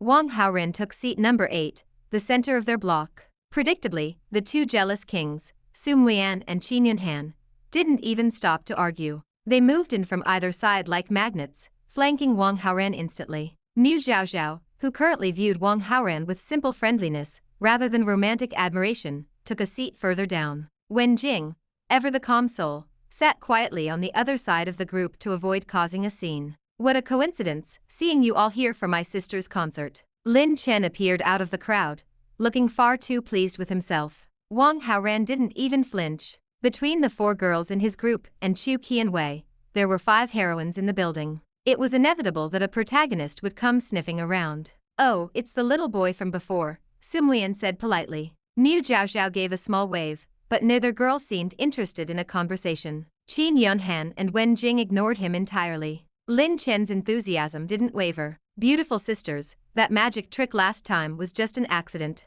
This time. Kid, don't tell me you want to continue that bet, Sun Lian interrupted. Your sister lost, even if she didn't want to admit it. It's not about that, Lin Chen said, shaking his head. Later in the concert, I'll be performing a 4-handed piano piece together with my 7th sister. I hope you'll all give me your loudest applause. You play the piano too? The girls finally looked at him with a flicker of genuine curiosity. Of course. My skill level isn't a bit lower than my sister's. Lin Chen beamed. The girls exchanged glances and laughed, clearly taking the statement as the boastful exaggeration of a child. Lin Chen's smile only deepened. He had fought for this spot on the program. Even Chu Qianwei thought he was just a beginner. He was banking on the hidden master reveal. People thought he was just a bronze-tier player, but he was about to prove he was a king. He could already imagine the look of shock on their faces. Watching the boys' prideful display, Wang Haoran felt a cold amusement. With an audience of 8,004 heroines watching, the stakes were high. If he let Lin Chen have this moment, the boy would reap a massive harvest of system points. He couldn't let that happen. Chapter 185. Lucky Audience. Time marched on, and the audience filled the gymnasium, until barely a seat remained vacant. Although the promotion for this concert had been brief, nearly 8,000 tickets had vanished from the box office. Chu Qianwei's influence was undeniable. At 7:30 in the evening, the lights dimmed, and the show officially began. Chu Qianwei stepped onto the stage, her presence alone sparking a tsunami of applause. She looked radiant, greeting the crowd with a sincere smile before moving gracefully to the grand piano. She sat, centered herself, and let the soothing notes of Moonlight Sonata drift through the hall. It was a perfect opening, warming the atmosphere for the auditory feast that followed. She moved through several world-class masterpieces, her fingers dancing over the keys with practiced ease. Halfway through the program, as she transitioned from classical staples to her personal projects, she leaned toward the microphone. Her ethereal voice traveled through the top-tier speakers, falling softly on every ear in the room. Many of you must know about the piano god trending online. I truly wanted to perform the music he composed tonight. Unfortunately, I haven't been able to contact him personally to secure the copyright. It's a great pity. She paused, a playful yet wistful note entering her tone. If anyone here knows how to reach him, please let me know. Goddess, look at me. I'm the piano god. A male fan shouted from the floor, waving a paper mask high in the air. Chu Qianwei's heart skipped a beat with a momentary surge of joy, but it died just as quickly. The crowd immediately began to boo and jeer. He's a fake. I'm the real one. You're all liars. I'm the piano man. Voices rose across the stadium, as men in paper masks stood up, straining their necks to be seen. The scene dissolved into a brief, comical chaos. Chu Qianwei managed a small smile at the absurdity, but a cloud of sadness quickly returned to her brow. These were all pretenders. The real master, a man whose skill reached a tier above her own, would likely never condescend to attend her concert. He had probably seen her public appeal on the posters, and simply looked down on the invitation. Disappointed but professional, she adjusted her mood and began a piece of her own composition. The melody was complex and moving, earning a standing ovation, and leaving many in the crowd visibly shaken by the emotion of the performance. Yet, Chu Qianwei felt only a sense of shame. Compared to the work of the man she was searching for, her own music felt hollow and unrefined. A soft voice crackled in her headset. The floor manager was giving her the cue. It was time for the lucky audience segment. The plan was simple: draw one person from the crowd to join her on stage for a duet. A staff member brought out a cardboard box. Chu Qianwei reached inside and pulled out a small slip of paper. Row 1, seat 8. She read the number aloud, and the overhead cameras zoomed in on the note, projecting her handwriting onto the massive digital screens for all to see. Wait, isn't that our row? Qin Yunhan's eyes lit up. She leaned over to check the seat backs. It is. Look. It seems to be me, Wang Haoran said calmly. Wow, you're actually that lucky. Mu Zhaozhao's baby face was a mask of pure surprise. Of course he is, Qin Yunhan teased, a wide smile on her face. He's handsome. Luck follows him. Hard to argue with that, Sun Weyan added, while Wen Jing simply nodded her head like a chicken pecking at grain, her eyes bright with agreement. Wang Haoran pulled a paper mask from his pocket, slipped it over his face, and stood up. He had no intention of becoming a public spectacle, and he certainly wasn't going to show his face to 8,000 people. He climbed the stairs to the stage. Despite the mask, Chu Qianwei recognized him instantly. Seat 8 in the first row was one of the 5 tickets she had personally sent to him. Seeing a male figure approaching instead of a girl, she knew exactly who he was. You're very lucky, she whispered, stepping away from the microphone as he reached her side. Lucky? Wang Haoran offered a thin smile behind his mask. He didn't say a word. Luck had nothing to do with it. He had paid a staggering price to ensure the random draw landed on his seat, all for the sake of this performance. Maybe I should buy a lottery ticket tomorrow, he finally replied in a low, smooth voice. Chu Qianwei chuckled softly before turning back to the audience to keep the program moving. She held the microphone out toward him. So, our lucky friend, do you play the piano? I know 100 million points, he said. 100 million points? Chu Qianwei interpreted the odd phrasing as the humble talk of a beginner. She made a quick judgment on his skill level. Can you play to Alice? She asked. Wang Haoran shook his head. No. What about childhood memories? Neither. Dream wedding? No. Surely you know piano song number 5? Still no. Chu Qianwei rubbed her temples, feeling a bit dizzy. Those 4 pieces were the absolute entry-level staples of the craft. Anyone who had taken even a handful of lessons would know at least one of them. She looked at him, convinced he wasn't even a novice. He probably didn't even know where middle C was. I see. So you're a master then? She teased. Actually, I do know a few famous ones. Oh, which one? She asked, surprised there was anything else on his radar. The third piano concerto. Wang Haoran's voice was dead serious. Chu Qianwei stared at him blankly. If she didn't already know him, she would have assumed he was a prankster sent to ruin the show. Was there a piano school on Earth that skipped basic scales and went straight to the Ratch 3, one of the most notoriously difficult pieces in existence? It was impossible. The third piano concerto is far too difficult for a duet like this, she said, trying to be euphemistic so as not to embarrass him.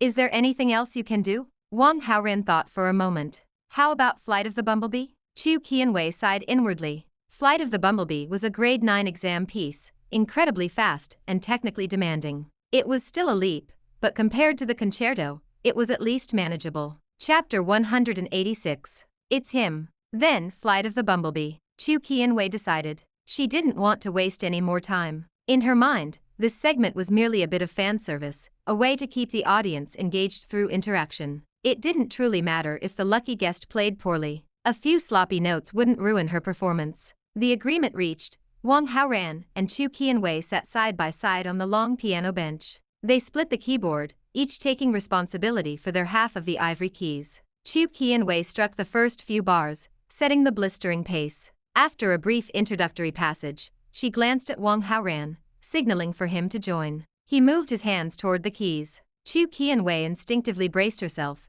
half expecting to hear the jarring, ragged notes of an amateur. She was wrong. Under Wang Haoran's fingertips, the black and white keys transformed into a flurry of melodious precision. His intonation was flawless. Your turn, he murmured. Chu Qianwei blinked, momentarily stunned. She nearly missed her cue, her fingers hovering in shock. Wang Haoran didn't miss a beat. He reached over, covering her section of the keyboard for several measures, and seamlessly bridging the gap, so the audience wouldn't notice her mistake. Rallying her professional instincts, Chu Qianwei dove back in. Her high musical literacy took over, and soon they were locked in a perfect four-handed duet. Neither had rehearsed with the other, but their collective skill made the frantic pace of the piece look effortless. The song ended in a final, sharp flourish. A roar of thunderous applause erupted from the stands. This lucky guest was far better than anyone had anticipated. Su Muian, Qin Yunhan, Mu Zhaozhao, and Wen Jing were all on their feet. They cheered and clapped with wild enthusiasm, their eyes glued to the masked figure on stage.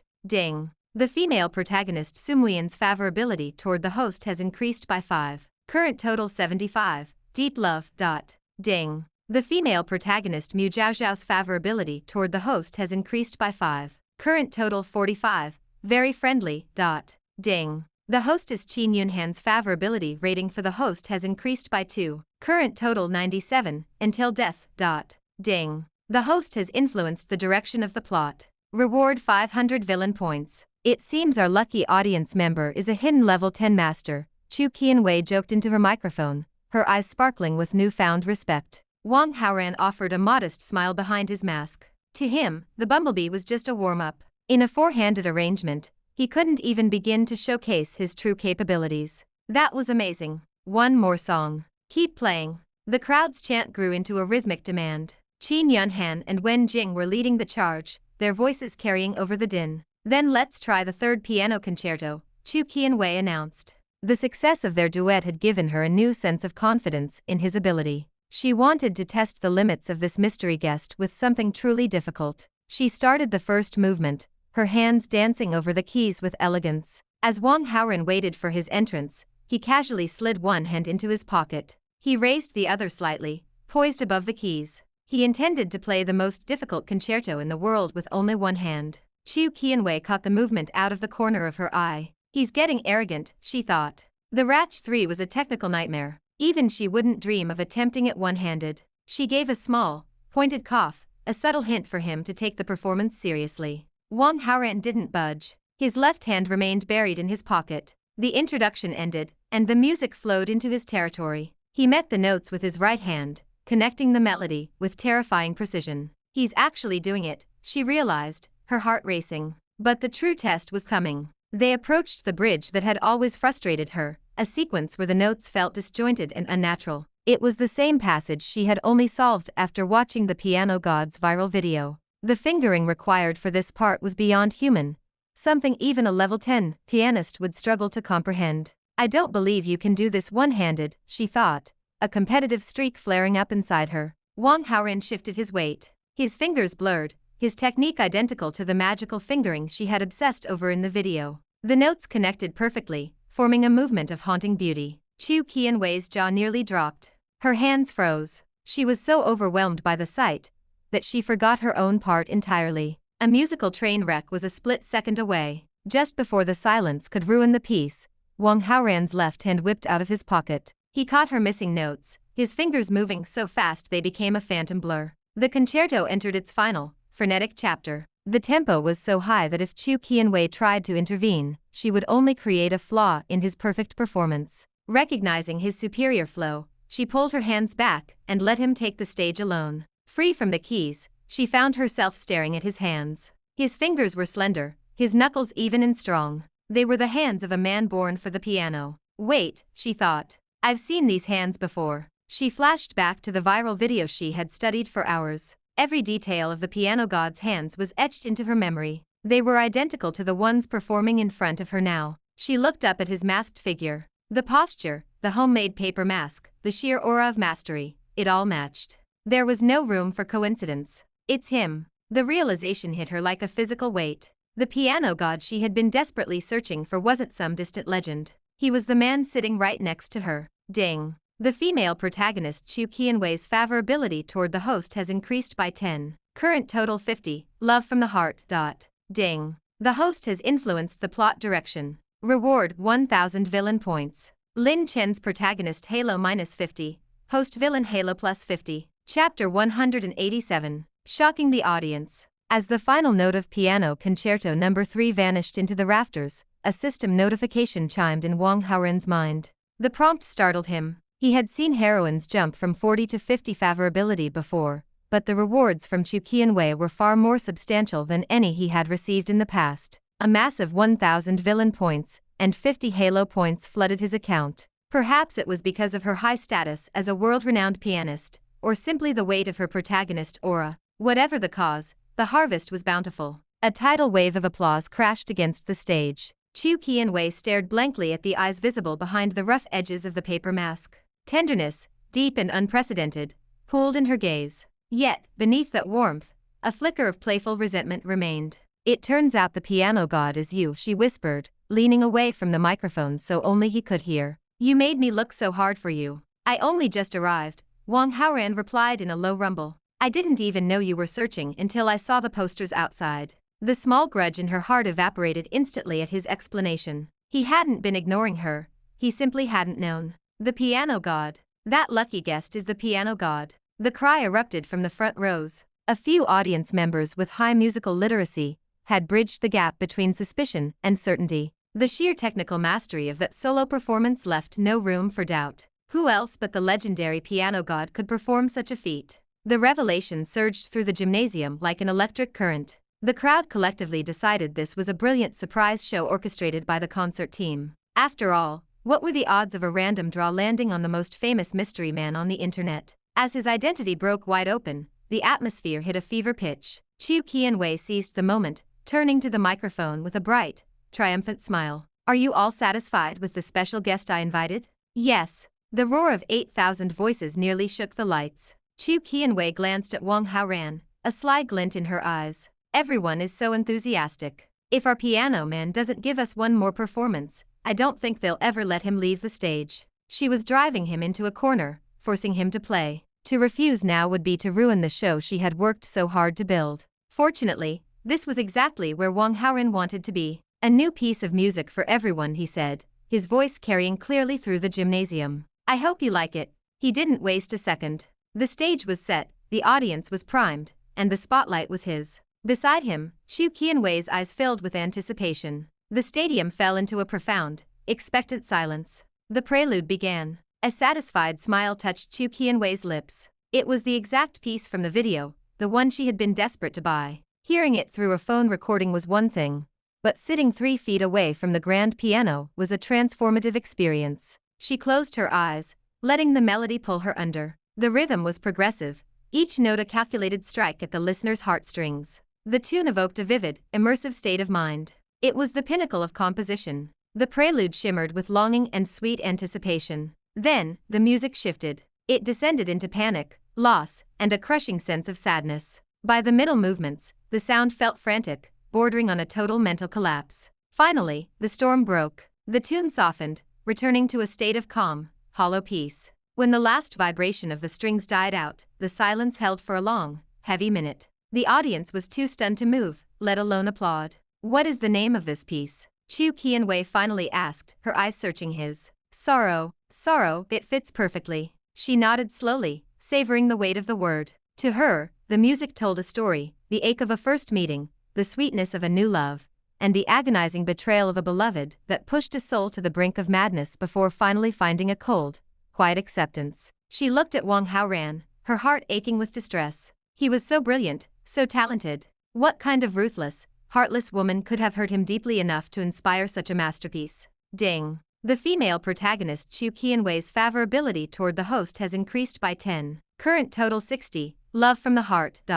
Ding. The host has influenced the plot direction. Reward 400 villain points. Lin Chen's protagonist Halo -20. Host villain Halo +20. Wang Haoran had no idea what she was thinking. If he did, he would have struggled to keep a straight face. The inspiration for sorrow wasn't nearly as poetic as she imagined. A few days ago, when the movers were delivering his new piano, they had accidentally trampled a pot of orchids he had been painstakingly cultivating. He had spent weeks tending to those delicate flowers, only for them to be crushed under a boot before they could even bloom. He had been in a terrible mood. He was composing at the time, and simply channeled his frustration, his sense of loss, and his eventual "it is what it is" resignation into the keys. Of course, art required a bit of exaggeration. He had amplified those petty emotions until they resonated with the universal pain of a failed romance. Chu Qianwei remained in a daze, staring at him as if trying to read his soul. Wang Haoran took advantage of the moment to trigger a command within his system. Ding. The host has successfully used the charm halo on the heroine Chu Qianwei. Favorability increased by 10. Current total 70. Deep love.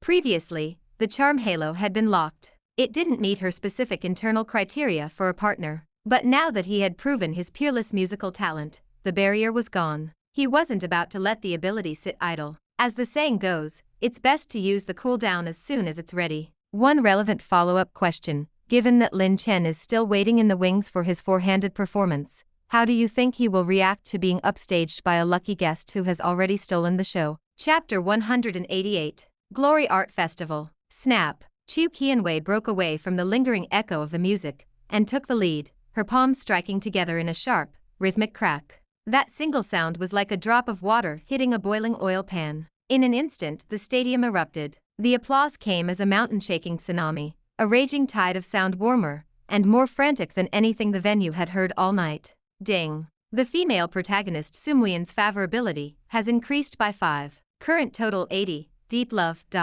Ding. The female protagonist Mu Zhaozhao's favorability has increased by 5. Current total 50. Heart loves. Ding. The hostess Qin Yunhan's favorability has increased by 2. Current total 99. Until death. Ding. The host has influenced the plot direction. Reward 800 villain points. Amidst the sea of ecstatic fans, one man remained a stone statue, his hands resting stiffly at his sides. Lin Chen was the lone cheapskate, stingy with his praise. As a protagonist equipped with a system that promised strength, Lin Chen lived for the limelight. He thrived on the pretend, and nothing curdled his blood faster than watching someone else steal his thunder. The applause eventually tapered off, but the hunger in the room remained. The audience shouted for more, desperate for the piano god to continue. Wang Haoran met their expectations. He moved through several world-famous pieces he had mastered over the last few days, his fingers flying with a grace that felt supernatural. Before anyone realized it, the concert reached its final minutes. Wang Haoran stood, bowed, and stepped down from the stage. The clock was a relentless enemy. A concert typically lasted 3 hours, and according to the original program, Lin Chen was supposed to share a four-handed finale with Chu Qianwei. However, because Wang Haoran's performance had captivated the crowd for so long, the schedule was gutted. Chu Qianwei checked the time, asked the audience for their preference, and decided to play 5 of her own compositions before ending the night immediately. Lin Chen's big moment vanished into thin air. Ding. The host successfully prevented the protagonist Lin Chen's performance. Reward 700 villain points. Lin Chen's protagonist Halo -35, host villain Halo +35. As the house lights came up and the audience began to filter out into the night, a message pinged on Wang Haoran's phone. It was Chu Qianwei, summoning him backstage. "I've served as your guest tonight," Wang Haoran said with a teasing grin the moment he saw her. "I wonder, is there a reward for such a stellar performance?" Chu Qianwei nodded, her smile bright and genuine. "Of course. I'll pay you 3 times the standard appearance fee for a world-class pianist." "I'm only joking. Keep the millions," he said, waving a hand dismissively as he steered the conversation toward his true goal. With her favorability sitting at 70, the time for routines had arrived. "If you truly consider me a friend, just invite me to dinner tomorrow night." Chu Qianwei's smile faltered. She shook her head. "Tomorrow night?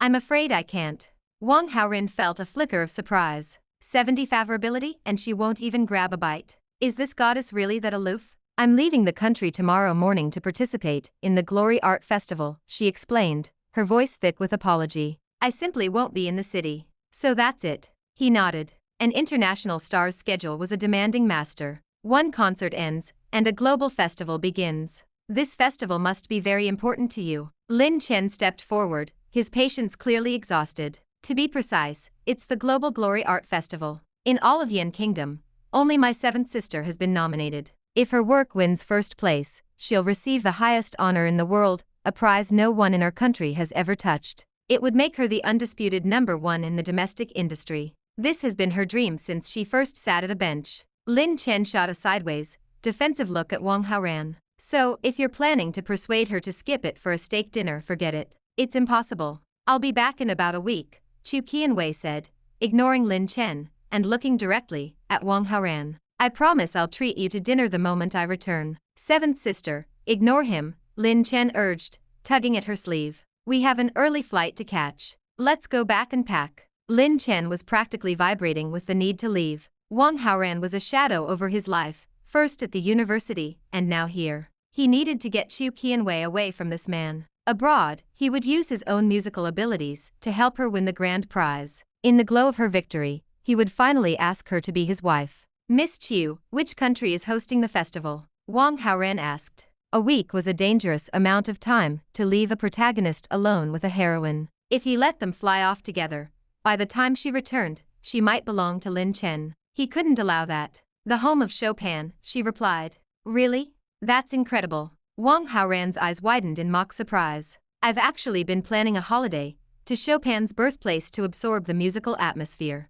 "What a coincidence." He paused, letting the silence hang for a beat. "I wonder, would Miss Chu be willing to let me tag along?" "Of course," she agreed instantly. Lin Chen opened his mouth to protest, but the words died in his throat. It was too late. "What time do you leave?" Wang Haoran asked. 8 o'clock tomorrow, from Lanshan Private Airport. I'll be there on time. Make sure you pack warm clothes," she added, her voice softening with concern. "The weather there is a bit colder than what you're used to here." "Thank you for the reminder, Miss Chu. We're friends now. Don't call me Miss Chu so formally." She lowered her eyes, a faint blush creeping up her neck. "You can just call me Wai Wei. That's what my family calls me. Wai Wei. Get some rest tonight. I'll see you in the morning." Wang Haoran stared into her eyes, holding her gaze. She tried to meet his look but quickly turned away, shy and breathless. Ding. The host has stirred the heart of the heroine Chu Qianwei. "Reward, 300 villain points. See you tomorrow," she whispered.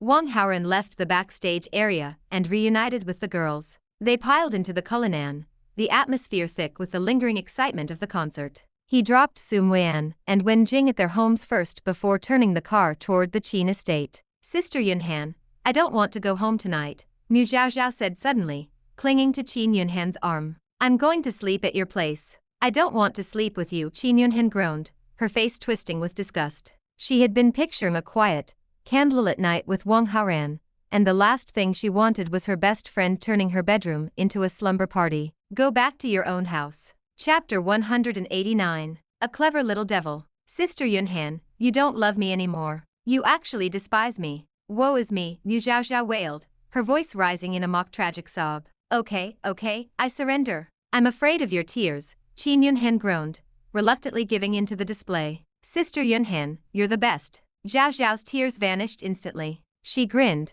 grabbed a handful of popcorn, and stuffed it into her mouth with a triumphant crunch. Yunhan rolled her eyes toward the ceiling, realizing she had been completely played by the little devil. The car glided to a halt in front of the Qin family villa. Wang Haoran shifted into park, ready to say his goodbyes and head home. It's so late. Why don't you just stay here? Yunhan asked, her tone deceptively cool despite the invitation. Wang Haoran blinked in the dim light of the cabin. Are you sure that's a good idea? Is she really being this bold? He wondered. My house has plenty of guest rooms. There's space everywhere. It's no big deal. Well, in that case, I'll disturb you, Haoran replied, playing the part of the helpless guest to perfection. Late that night, silence settled over the villa. Wang Haoran lay alone in the dark of his guest suite until a soft, rhythmic tapping sounded at the door. He didn't bother with the lights. He slid out of bed, padded across the floor, and pulled the door open. Expecting a certain heiress, he reached out and pulled the figure into a firm hug.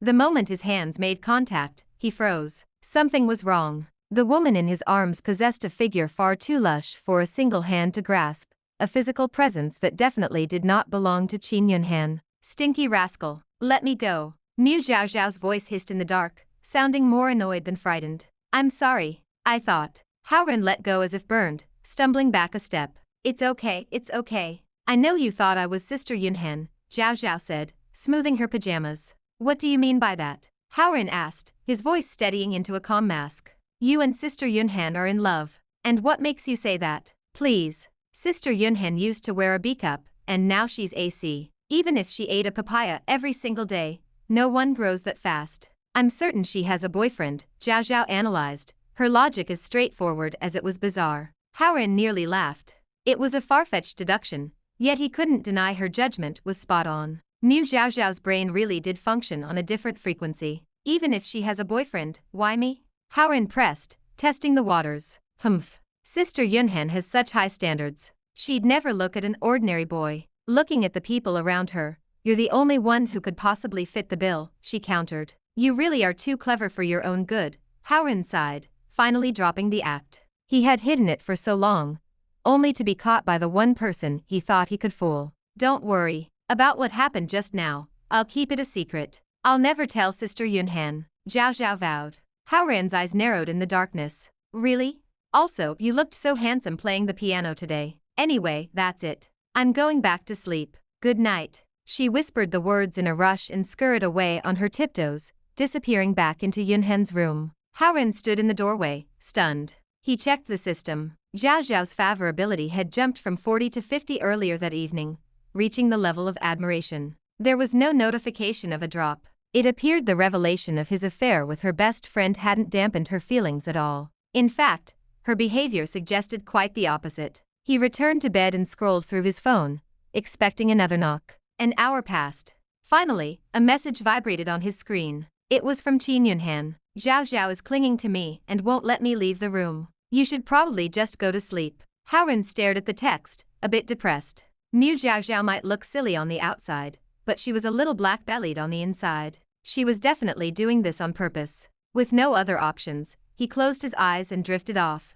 At 6 the next morning, Haoran quietly left the villa and returned to his own home. He packed a suitcase with a few changes of clothes, his passport, and his ID. After a quick breakfast, he arrived at Blue Sky Private Airport right on time. A sleek private jet sat on the tarmac, engines whining as it prepared for departure. The travel party consisted of Wang Haoran, Chu Qianwei, Lin Chen, a young apprentice named Kui Xiao, and two of Qianwei's female assistants. Kui Xiao looked to be about 18, a girl sent along to gain experience in the professional music world. The two assistants, however, were built like tanks. Broad-shouldered and sturdy, they looked capable of lifting the plane themselves. They were a necessity for a pianist of Qianwei's caliber. Her fingers were her life, her primary instrument. She couldn't risk the strain of lifting heavy luggage or moving equipment, so the muscle did the heavy lifting for her. Once everyone was boarded, the jet roared down the runway and climbed into the sky, heading toward the hometown of Chopin. Inside the cabin,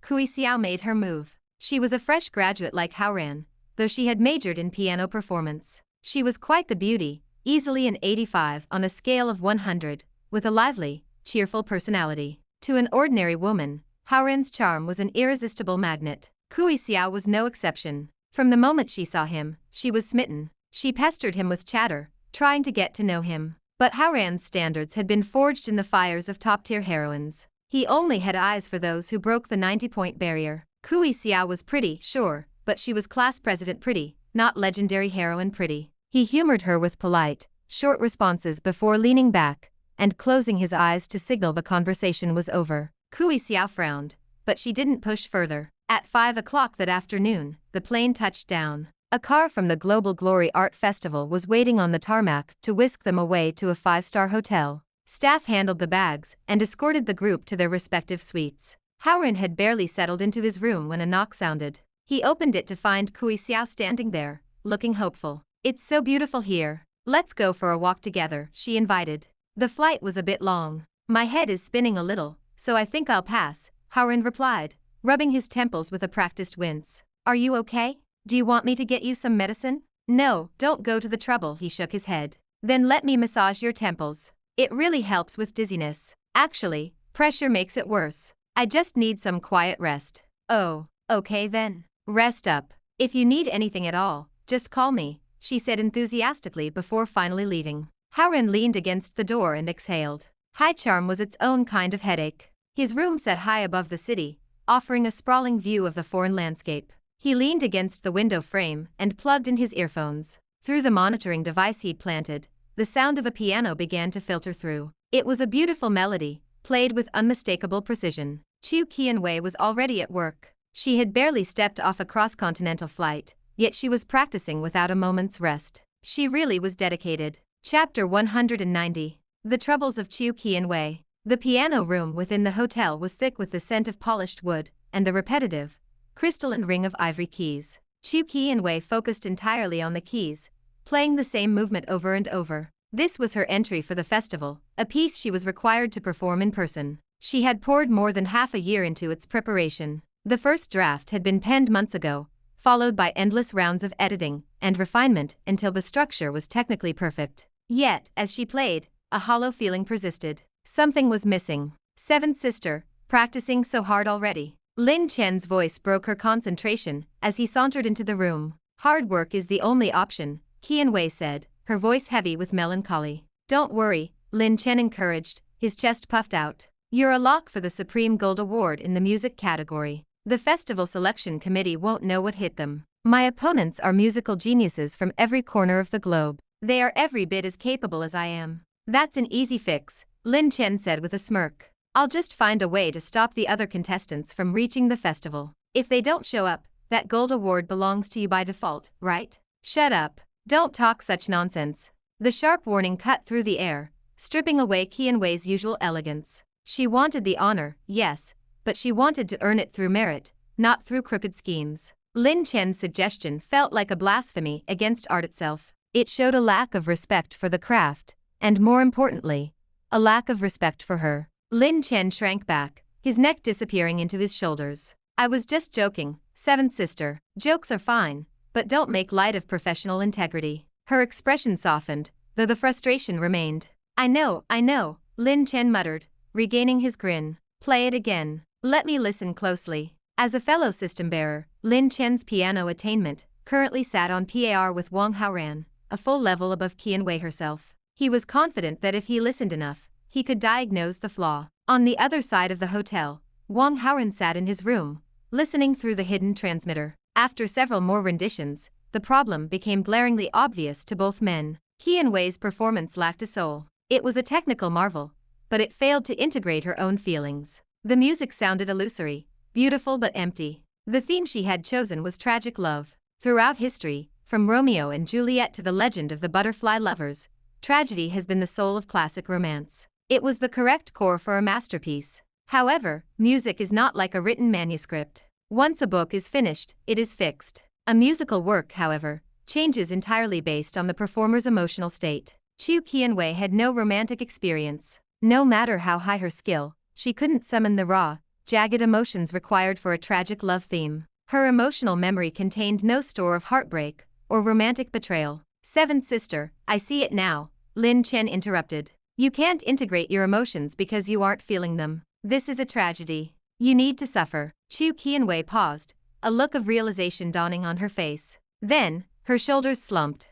I've never even been in love. How can I have any real experience with heartbreak? If you don't have it, create it. Create it? Exactly, Lin Chen said, his voice turning stern. Let me be your boyfriend. Fall in love with me, and then I'll dump you so hard that you'll finally understand what it feels like to be hurt. Then you can play the song. Chu Qianwei stared at him for a beat, and then burst into laughter. Your proposal is creative, but let's be real. You're like an 8-year-old kid to me. I couldn't play that role even if I wanted to. Besides, it would just be acting. If I'm not truly invested, the emotion won't be real. A fake breakup won't fix the song. Lin Chen scratched his head, frustrated. Let me think of something else. Listening from his room, Wang Haoran almost laughed at the absurdity of the hanging ratio of a protagonist.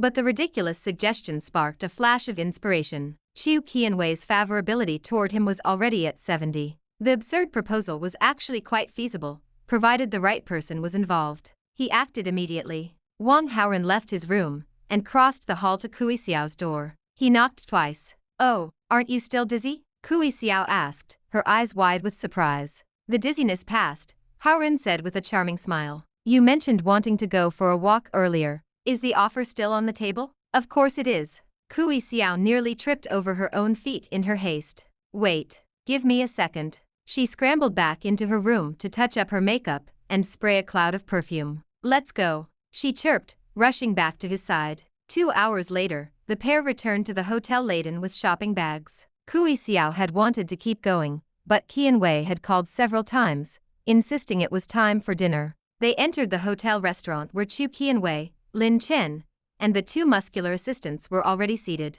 The table was spread with dishes, but no one had started eating. All eyes turned toward the entrance as the pair approached. Chu Qianwei's gaze dropped to their hands. They were walking close, their behavior intimate, and their fingers were intertwined. As they reached the table, Kui Xiao turned shy and took the initiative to let go. We got carried away shopping. Sorry to keep you all waiting, Wang Haoran said. He didn't look at Qianwei directly, keeping his voice light and casual for the group. Almost instantly, the system chimed. Ding. The host has made Chu Qianwei feel jealous. Reward 500 villain points. Chapter 191. Overturning the vinegar jar. Let's have dinner. Chu Qianwei looked at Wang Haoran and Kui Xiao for a long moment. She didn't ask about their shopping trip or why they were late. Instead, she offered a practiced smile. Her emotions remained buried deep. To everyone else at the table, she was the picture of poise, but Wang Haoran felt the shift in the air like a drop in barometric pressure. The group began to eat. The hotel had prepared several dishes from the Yan Kingdom, balancing meats and vegetables to suit a homegrown palate. Chu Qianwei kept her head down. She ate with graceful, measured sips of soup, her eyes never straying from her own plate. Quiet murmurs soon drifted across the table. This pork trotter is incredible. You have to try it. Kui Xiao's voice was hearty and sweet, bubbling with a newfound energy. Thank you, Wang Haoran replied. A brief silence followed, punctuated only by the clinking of porcelain. It really is delicious. Kui Xiao giggled. I told you so. This shredded squid is quite good too. Here, have some. Thank you. Wow, that's wonderful. Clack. Chu Qianwei's grip tightened on her chopsticks. Her hand trembled with a sudden, sharp force. The wood slipped from her fingers and struck the floor with a hollow sound. Ding. The host made Chu Qianwei feel jealous. Reward 500 villain points. An assistant immediately signaled a waiter for a fresh pair. As the new utensils were placed in her hand, Chu Qianwei's composure finally frayed. Don't talk while you eat, she said, her voice unusually stern as she looked at Kui Xiao. Silence at the table is a virtue. Focus on your meal, not the conversation. Yes, master, Kui Xiao stammered, nodding quickly. The table fell silent. Kui Xiao didn't dare speak to Wang Haoran again. Chu Qianwei exhaled, feeling the tension in her chest loosen. She felt calmer, more in control. But as she reached for a piece of bok choy, she caught a movement across the table. Wang Haoran reached out and gently took Kui Xiao's face in his hand. He picked up a tissue and carefully wiped a stray grain of rice from the corner of the girl's mouth. Thank you, Kui Xiao mouthed, her cheeks flushed a deep crimson. Wang Haoran didn't say a word. He simply smiled and reached out to gently scratch the bridge of her nose. The silent intimacy of the gesture hit harder than any spoken word. Ding. The host made Chu Qianwei feel jealous. Reward 800 villain points. I'm full. Please, take your time. Chu Qianwei set her chopsticks down with a sharp click and rose from her seat. Seventh sister, you barely touched your food, Lin Chen noted, his brow furrowing. Are you sure you're full? I'm finished. She turned and walked away without looking back. Lin Chen watched her retreating figure, then glanced back at Wang Haoran and Kui Xiao. A suspicion flickered in his eyes, but he shook it off. It was impossible. His sister had only known this guy for a few days. She was a goddess of music, far too refined to be interested in a commoner like him. She must truly have lost her appetite. Still, the protagonist's instincts told him to be cautious. After the meal, Lin Chen cornered Wang Haoran in a quiet corner. Big brother, are you in love with sister Kui Xiao? Lin Chen asked, tilting his head with an air of harmless curiosity. Wang Haoran considered his response carefully. No, we are just ordinary friends. I don't like Kui Xiao. The person I'm actually interested in is your seventh sister. Oh, I see, Lin Chen said, his eyes widening in mock surprise. You're using Kui Xiao to play hard to get with my sister. That's clever. SHHH. Don't tell her. Don't worry, my lips are sealed. Actually, big brother, I think you're a great guy. You and my sister would make a perfect pair. A handsome man and a beautiful woman, a match made in heaven. Lin Chen's face was the picture of sincerity. Wang Haoran sneered inwardly. If I believed that face, I'd be mentally handicapped. On the surface, however, he let out an excited laugh. Kid, if you really feel that way, you have to help me. If I end up with your sister, I'll make sure you're taken care of. Well, Lin Chen looked embarrassed, scratching the back of his head. You can't? That's a shame, Wang Haoran said, turning to walk away with a look of feigned regret. Wait. It's not impossible, Lin Chen said quickly. But you have to promise me one thing, if you win her heart, you have to treat her right. No bullying. You have my word. Wang Haoran gave a solemn nod. You know how much the Supreme Gold Award means to her, Lin Chen sighed, his tone turning grave. But the competition is fierce. Her chances are slim. If you could somehow help her win that award, she'd be so happy she might just promise herself to you on the spot. Promise herself to me. Wang Haoran's eyes lit up with greedy anticipation. But what can I do? It's simple. Before the festival starts, you just make sure her competitors can't show up. If they can't participate, she wins by default. What a brilliant idea. Wang Haoran praised him. Internally, he was reeling at the sheer stupidity of the plan. Even if he could pull off such a stunt, Chu Qianwei would be beyond furious. No one with a functioning brain would sabotage an international art festival and expect the victim to fall in love with them. Lin Chen was clearly relying on his aura of reduced wisdom to lead his enemy into a trap. An ordinary villain would have been blinded by the prize, but Wang Haoran had the resistance to see the trap for what it was. Since we have a plan, big brother, you better get started. Do this, and my sister is yours, Lin Chen urged. I'm on it. Wang Haoran hurried away, looking as though he were rushing out of the hotel to begin his sabotage.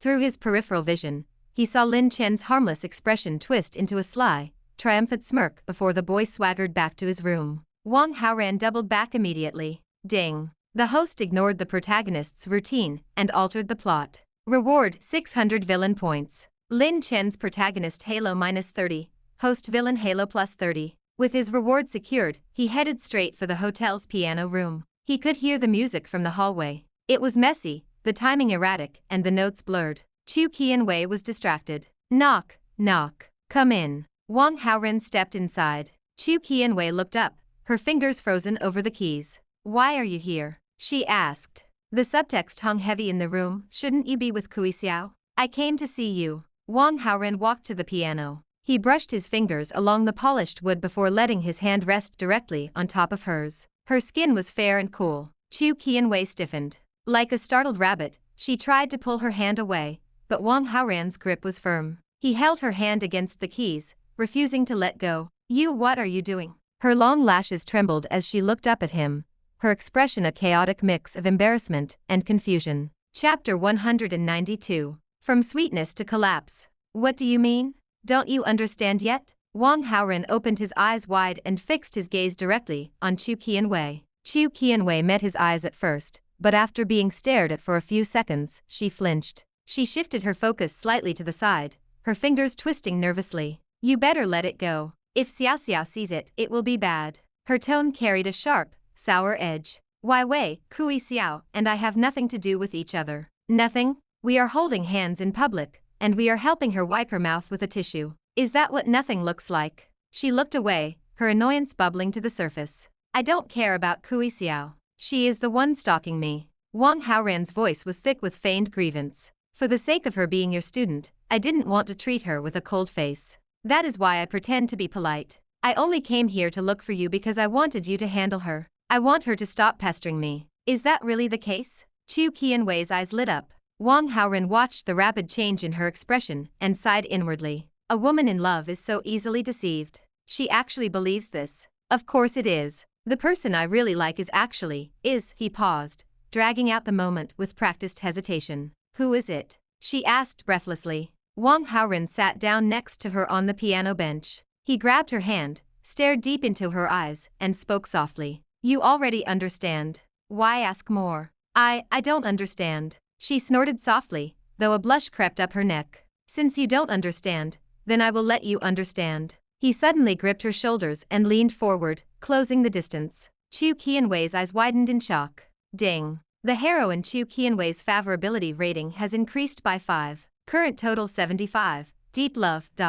Ding. The host influences the direction of the plot. Reward 200 villain points. After dozens of heartbeats, they parted. Chu Qianwei, slightly breathless and lightheaded from the lack of oxygen, inhaled the cool air of the piano room greedily. Ding. The host stirs the heart of the heroine Chu Qianwei. Reward 300 villain points. Ding. The host sways the heart of the heroine Chu Qianwei. Reward 300 villain points. Ding. The host sways the heart of the heroine Chu Qianwei. Reward 300 villain points. I understand now. If I don't understand, I can continue, Wang Haoran said, his eyes flashing with a sense of playful aggression. I understand. I understand. Chu Qianwei responded quickly. She was thin-skinned and terrified that an assistant or a student might suddenly burst into the room. It is good to understand. You can practice the piano now. I won't disturb you. He smiled and left the room with a quick, rhythmic step. Only Chu Qianwei remained. She sat at the piano, giggling to herself as she fondly recalled the sweet, heart-pounding sensation of the kiss. It took 10 minutes for her pulse to return to normal before she could begin to practice seriously again. Her technical level immediately stabilized. After an hour of rehearsal, she stopped. She left the piano room and walked down the hall to knock on Kui Xiao's door. Xiao Xiao, I want to talk to you, she said when the girl opened the door. Oh, master, come in. Kui Xiao stepped aside and nodded. Chu Qianwei sat on a small stool in the room, while Kui Xiao sat opposite her. The scene remained silent for several minutes as the mentor struggled with her words. Do you like Wang Haoran? It was embarrassing, but Chu Qianwei forced herself to break the silence. Yeah. He is so handsome and talented. Of course I like him. Kui Xiao was cheerful and lively. She didn't bother concealing her thoughts, offering a frank and immediate reply. I understand your feelings, but have you ever thought about it? Liking someone is a matter of two people. Some things cannot be forced, Chu Qianwei said, her voice filled with a bitter sort of wisdom. But he has been so nice to me. He just doesn't want to hurt you. It is a white lie. Kui Xiao frowned and fell silent. Think about it for yourself. Chu Qianwei decided to give her student some space. She didn't want to push too hard. After a final, lingering look, she left. Over the next few days, Chu Qianwei spent most of her waking hours practicing her piece, but she stole every free moment to find Wang Haoran. They chatted and shared sweet, quiet interactions that left her glowing. Meanwhile, Lin Chen remained hidden in his room. He didn't come out, and no one knew what he was busy with. Between her piano and her new romance, Chu Qianwei didn't pay much attention to her younger brother. Then came the night before the Glory Arts Festival. Chu Qianwei finished her final rehearsal and closed the piano lid. She had done her best. Her performance was still missing that final, elusive spark, but at this critical juncture, she could no longer change the composition. She would have to leave it to fate. She wanted to rest, but first, she sent Wang Haoran a greeting message, following the habit they had built over the week. What are you doing? A little dizzy. Resting, Wang Haoran replied. What's wrong? She asked, her thumbs flying across the screen. It is probably because I am not used to the weather here. I have caught a cold. I will go get some medicine for you. No. You have to participate in the festival tomorrow. I'm fine. You should go back and have a good rest. Keep your spirits up. Chu Qianwei stared at the screen, a happy, contented smile spreading across her face. You are the one who is unwell, yet you still care so much about me. She didn't reply. Instead, she slipped out to buy a box of cold medicine. A qualified girlfriend couldn't just sit back and ignore her boyfriend's illness. She hurried to Wang Haoran's room, medicine in hand. When she arrived, she found the door ajar. "What a careless guy," she whispered. She pushed the door open and walked in quietly. She found a glass, brewed the cold granules with warm water, and carried the steaming drink toward the bedroom. However, as she reached the threshold and saw the scene inside, she froze. It felt as if she had been struck by lightning. The glass slipped from her numb fingers. It hit the floor with a sharp crash, shattering into 1,000 glistening pieces. "Master." At the sound of the breaking glass, the two people beneath the quilt sat up. Kui Xiao looked as if she couldn't bear to be seen. She immediately pulled the covers over her head, hiding. "Why are you in Xiao Xiao?" Chu Qianwei's heart clenched into a tight, agonizing ball. "Yes. It is as you see. It is as you think." Wang Haoran spread his hands, his expression cold and indifferent. "If you are just being impulsive, please apologize. I can pretend that nothing has happened." Her favorability was so high that her level of tolerance was staggering. She was willing to swallow the humiliation just to keep him. "Let's break up. If it is me, if I am not good enough, tell me. I can change." She had no intention of letting go. She wanted to maintain the relationship at any cost, choosing to endure and give in. "I already said we broke up. You are still standing here stubbornly. Are you waiting for me to perform a show for you?" The extreme cruelty of his words finally broke her. "I hate you." Tears poured from her eyes like a flood breaching a dam. They ran down her cheeks and dripped from her chin as she turned and fled. Ding. The host deeply hurt the heart of the heroine Chu Qianwei. Reward 600 villain points. Ding. The host deeply hurt the heart of the heroine Chu Qianwei. Reward 700 villain points. Ding. The host deeply hurt the heart of the heroine Chu Qianwei. Reward 1,000 villain points. Once the sound of her running footsteps faded, Kui Xiao emerged from under the quilt. Her clothes were perfectly intact. She sat up and reached for her shoes. "Am I doing okay?" she asked Wang Haoran, her voice uncertain. "Professional. Will this really work? We will see tomorrow." Chapter 193. Acceptance Speech, Public Opinion Storm. Night fell, heavy and quiet. Wang Haoran sat in the dim light of his suite, the headphones pressing against his ears. On the other end of the monitoring device, the sound of sobbing continued. It was a raw, jagged noise that lasted for more than half an hour without pause. The crying only tapered off when a knock sounded at Chu Qianwei's door. It was Lin Chen. Wang Haoran heard the girl catch her breath, forcing the grief back into a small, dark corner of her heart before she spoke. Lin Chen immediately noticed the change in his sister. His voice was thick with concern as he pressed her for answers. Chu Qianwei lied. Her voice trembled as she claimed the tears were merely the result of nerves, a sudden, overwhelming fear that she wouldn't win the Supreme Gold Award at the festival tomorrow. Lin Chen accepted the explanation without further scrutiny. Instead, he pivoted to his own agenda. He revealed a piano piece he had composed during his recent retreat, urging her to perform his work at the ceremony instead of her own. In his own room, Wang Haoran shook his head. He had toyed with a similar idea, only to dismiss it moments later. While he possessed the ability to create music at a supreme level, the idea of surpassing a piece Chu Qianwei had polished for over 6 months was a fantasy. Art required time, and even a masterpiece born of luck might not satisfy a woman so obsessed with her own craft. As expected, Chu Qianwei rejected the proposal. Lin Chen pushed, his voice growing more insistent, but her mind was a fortress. She would win on her own merits or not at all. The following morning, the Global Glory Arts Festival officially commenced. The event was a closed-door affair, restricted to those with established reputations and immense achievements in the world of art. Wang Haoran and the others were left to track the progress through real-time news reports. "Big brother, did you handle my seventh sister's competition yet?" Lin Chen asked. He leaned against a wall, his eyes bright with expectation. "Something went wrong," Wang Haoran replied, his face a mask of disappointment. "So, it didn't work out?" Wang Haoran nodded. Lin Chen's regret was seasoned with a touch of malice. "Oh, what a shame. It looks like you and my sister just weren't meant to be. Haha." Wang Haoran offered a thin smile but remained silent. The festival ran from 9 in the morning until 4 in the afternoon. As the clock struck 4, the television reports began to flood in. The winners were announced one by one. Chu Qianwei had done it. Her performance of Sorrowful Death had secured the Supreme Gold Award, the highest honor in the music category. Cameras flashed in a rhythmic, blinding strobe as she ascended the stage. She accepted the award from the ambassador and his wife, standing tall amidst a sea of media. Then, she stepped to the microphone. Her acceptance speech was brief, intriguing, and sharp enough to draw blood. "I want to thank the scumbag who hurt me. What is going on?" Lin Chen shouted at the screen, his face pale with shock.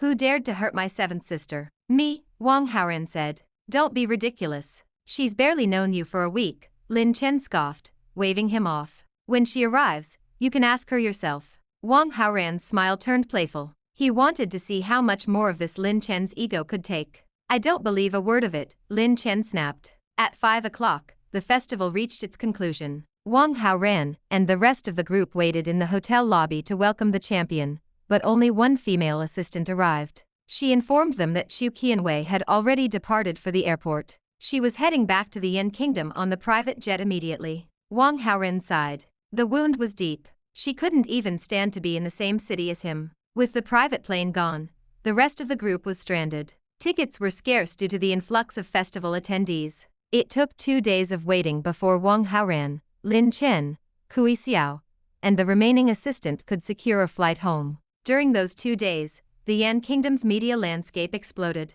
Chu Qianwei's victory dominated every headline. The Supreme Gold Award was the pinnacle of global music, an honor never before bestowed upon a citizen of the Yan Kingdom. At 20 years old, she had reached the absolute peak of her professional life. Reporters scrambled to find her, but she was a ghost. No one could secure an interview. This silence only fueled the fire. Netizens began to dissect her foreign acceptance speech. "I want to thank the scumbag who hurt me" became the most searched phrase in the country. Fans began a digital manhunt, scrutinizing every man she had ever been seen with. Eventually, the collective gaze of the internet locked onto one figure, the piano god. He was the one who had shared the stage with her most recently. He was the one who had outshone everyone at the concert. Netizens rewatched the concert footage, capturing every lingering, affectionate look Chu Qianwei had directed toward the masked performer. To the public, the evidence was undeniable. The backlash was instantaneous. Fans swarmed the piano god's social media accounts, burying his private messages and comment sections under a mountain of abuse. Loyalists tried to defend him, but their voices were drowned out by the sheer volume of the Chu army. Under immense public pressure, the video platforms buckled. The piano god's account was permanently banned. The matter didn't end with a digital exile. A group of extreme fans organized a crowdfunding campaign, quickly raising 5 million yuan. They posted a reward online for anyone who could identify the man, and buy his third leg. The hunt was on. Chapter 194. The Price of Fame. The plane touched down that evening, bringing Wang Haoran back to a home that had turned into a hornet's nest. He stared at his phone, stunned by the sheer scale of the turmoil that had erupted in just 48 hours. He didn't care about the Douyin account. It had been permanently blocked, but the profile was only ever a whim, a digital toy. The 5 million yuan bounty, however, was a different story. The thought of a crowd-funded contract to buy his third leg was a bit much, even for a seasoned villain. Wang Haoran moved quickly. He sent Kui Xiao to find Chu Qianwei, while he slipped into the neon shadows of the nearest 24-hour internet cafe. Chu Qianwei's phone was dead. Silence. Kui Xiao spent the night chasing ghosts, inquiring through a network of apprentices and colleagues. The responses were identical. When the news of the Supreme Gold Award broke, everyone had tried to call. They wanted to celebrate, to bask in her reflected glory, but she had vanished. She was like a remnant of a dream, silent and unreachable. Kui Xiao pushed through the fatigue. She searched every haunt, every quiet corner of the city. From the deepening shadows of evening to the gray light of dawn, she never rested. Persistence finally paid off as the sun began to dip toward the horizon once more. Deep in the Qingling Mountains, tucked away in a primary school she had personally funded, Kui Xiao found her. "Master, I found you." Kui Xiao's voice was bright with relief. Chu Qianwei looked up. She was haggard. Her complexion was the color of parched bone, and her eyes were mapped with faint red veins. Sleep had been a stranger to her for days. "If you aren't with him, what are you doing here?" "Master, you've got it all wrong. Wang Haoran and I have nothing going on. It was all an act to deceive you." Chu Qianwei froze, her expression shifting from exhaustion to sharp surprise. "What? If you don't believe me, look at this." Kui Xiao fumbled with her phone, pulling up a saved security file from the bedroom that night. The video played out in stark clarity. It showed Wang Haoran and Kui Xiao rehearsing the scene, the careful positioning of the blankets. It showed Chu Qianwei appearing at the door, her face crumbling before she fled. Then, it showed Kui Xiao climbing out of the quilt, fully dressed and laughing. Chu Qianwei stared at the screen, the reality of the deception washing over her like cold water. It was like waking from a long, suffocating dream. Master, your performance of sorrowful death was perfect. A pinnacle achievement. You got your wish. As your only apprentice, I'm so honored. The pain and gloom that had weighed on Chu Qianwei for days evaporated. Her mood soared, fueled by a sudden, intense rush of relief. Ding. The heroine Chu Qianwei's favorability has increased by 15. Current total 90, until death. Ding. The host greatly affects the plot direction. Reward 1600 villain points. Lin Chen's protagonist Halo -80, host villain Halo +80. This honor belongs to you too, Chu Qianwei said, a genuine smile returning to her face. But honestly, Xiao Xiao, besides your music, you really have a gift for acting. Kui Xiao's smile faltered. Master, actually, I wasn't acting. Chu Qianwei's breath caught. I really do like him, Kui Xiao confessed. Her shoulders slumped. But I know I'm not worthy of him. Only a woman like you is a match made in heaven for someone like Wang Haoran. Xiao Xiao. I'm fine, master. Playing his girlfriend for a few days was enough for me. It's a good memory. Kui Xiao shook off the depression with her usual cheer. Then she bit her lip. By the way, have you seen the news? Chu Qianwei's face paled as she scrolled through the headlines on Kui Xiao's phone. The 5 million yuan bounty flashed on the screen. She never imagined her brief, angry acceptance speech would lead a digital mob back to the piano god. She had placed him in the crosshairs of a national storm. Desperate, she grabbed the phone and dialed Wang Haoran's number. The cold, mechanical voice of the operator informed her the phone was switched off. Go back to the city. We have to go now. Master, it's dark. These mountain roads are dangerous. I don't care. Give me the keys. I'll drive myself. No, we'll go together. I'll drive. Kui Xiao jumped into the driver's seat. She knew her master hadn't touched a steering wheel since getting her license. This was no time for an amateur. Late that night, Wang Haoran stepped out of the internet cafe. His eyes were heavy. 24 hours of high-intensity hacking would tire any man. In a world governed by data, finding a person's real identity through digital traces was usually child's play. Given enough time, the internet would have unmasked the piano god. Fortunately, Wang Haoran possessed supreme hacking skills. It had taken a full day of coding, but his super virus had done its job. It had moved through the web like a silent scythe, erasing every link, every trace, and every piece of identifying data connecting him to the persona. Unless someone who knew him personally spoke up, he was invisible. And the women who knew his secret, Yang Jingwan and Sun Weian, were far too loyal to betray him. The bounty was a dead end now. Still, he preferred certainty. He opened the system store and spent 12,000 villain points to exchange for 24 years of internal strength. This brought his total to 50 years. The energy within him underwent a qualitative change. His chi began to condense into a protective astral layer, a shimmering, invisible shield that made him practically invulnerable to common weapons. His senses sharpened, his reflexes moved faster than sight. His attribute panel updated. Combat power, 2,449. It was a terrifying number. Only a true master of martial arts with over half a century of cultivation could hope to threaten him now. And men of that caliber didn't work for 5 million yuan bounties. He looked at his remaining villain points, 9,500. He felt a sharp pang of regret at the loss, but the safety was worth the price. Chapter 195. The First Female Killer. After leaving the neon glow of the internet cafe, Wang Haoran pulled out his mobile phone. He intended to call Kui Xiao to gauge the situation, but the screen remained black. The battery was dead. He scanned the street until he spotted a shared power bank station near a convenience store. After a few minutes of charging, the device hummed back to life. A flood of notifications scrolled down the screen, missed calls, mostly from Kui Xiao. Wang Haoran dialed her back immediately. Are you okay? Where are you now? It wasn't Kui Xiao's voice. Chu Qianwei spoke with a mix of frantic nerves and palpable joy. From her tone alone, Wang Haoran knew the misunderstanding had been cleared. Kui Xiao had done her job well. I'm fine, Wang Haoran replied, his voice steady. Just wandering the streets for now. Don't run around outside. You need to hide. Chu Qianwei paused, her mind clearly racing. Listen, I'll send you an address. Go there immediately. I'm coming to find you. No problem. A moment later, a text arrived with a location for a hilltop villa. Before heading out, Wang Haoran placed several quick calls to Qin Yunhan, Sun Weian, and the other women who knew his secret identity. He assured them the bounty was no longer a threat, and that he was safe. He stepped to the curb to hail a taxi, but the hour was late. The narrow road saw little traffic, and the minutes ticked by without a single yellow light appearing in the distance. Checking a digital map, he saw he was near a residential district that bordered the downtown area. He decided to cut through the back alleys to reach a busier thoroughfare. The alleyways were a labyrinth of dim shadows and uneven pavement. Most people would have stumbled in the gloom, but Wang Haoran's enhanced perception acted like night vision. The world appeared in sharp, monochromatic detail. As he reached the deeper recesses of the neighborhood, a rhythmic sound echoed. Da, da, da. Footsteps.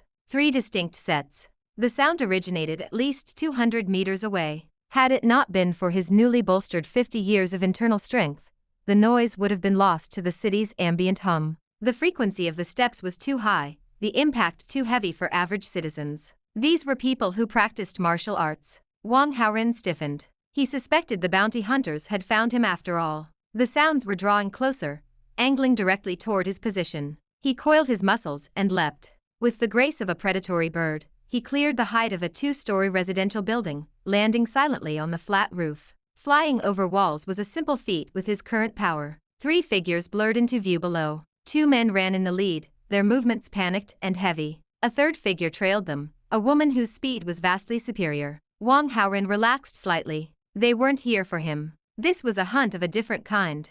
The woman's footwork was breathtaking. She closed the gap in seconds, launched herself into the air in a perfect parabola, and landed squarely in the path of the fleeing men. A short sword flashed in her hand, the blade reflecting the weak moonlight with a biting, silver chill. Whatever you're being paid, we can double it. No, 5 times. One of the men shrieked, his broad frame trembling. 10 times. Just name the price. The second man added, his voice cracking. I only charge $1 for a life, the woman replied. Her voice was like shards of ice hitting a frozen lake. Who are you? My code name is the female judge. She stepped forward, the sword leveled. I am here to collect the debt you owe to 9 young girls, the ones who took their own lives because of your bullying. The men's faces drained of color. The female judge, the top killer on the list. This was no ordinary mercenary. The female judge was a vigilante of the underworld, a ghost who specialized in hunting those the law couldn't touch. She had never missed a target. Realizing mercy was off the table, the 2 men reached for their waistbands. Their hands were only halfway to their weapons when the woman moved. She was a phantom, a blur of motion that passed between them before they could blink. She stopped with her back turned to them, calmly sliding her dagger back into its scabbard with a sharp click. 2 small, precise holes appeared over the men's hearts. The killer didn't bother to look back. She began to walk away, confident in her work. But a sudden, heavy clang rang out behind her. She spun around, horror etching her features. One of the men was still alive, gasping for air as he struggled to raise a heavy metal firearm. Next to him, a second weapon lay on the ground, knocked aside by a projectile. The female judge didn't hesitate. She blurred across the pavement again, her blade catching the man's throat in a final, decisive stroke. This time, he didn't move. She frowned, checking the man's chest. She realized the anomaly immediately. His heart was on the right side of his body. Her initial strike had missed the vital organ by inches. Who is there? Who helped me? She scanned the rooftops, her eyes sharp. Silence met her. If that bullet-like projectile hadn't disarmed the man, she would have been shot in the back. She walked over to the discarded weapon. A broken roof tile was deeply embedded in the metal casing of the gun. Her eyes widened. To throw a piece of ceramic with enough force to dent steel required at least 40 years of internal cultivation. Senior, will you show yourself? She called out, her voice now filled with deep respect. Still, there was no response. The female judge sighed and bowed toward the shadows. Thank you for the life-saving help, Senior. With a few flashes of movement, she vanished into the night. Once she was gone, Wang Haoran stepped out from behind a chimney stack. He had heard enough to know those men were monsters in human skin. Though he identified as a villain, he drew the line at such depravity. Even a villain is still human.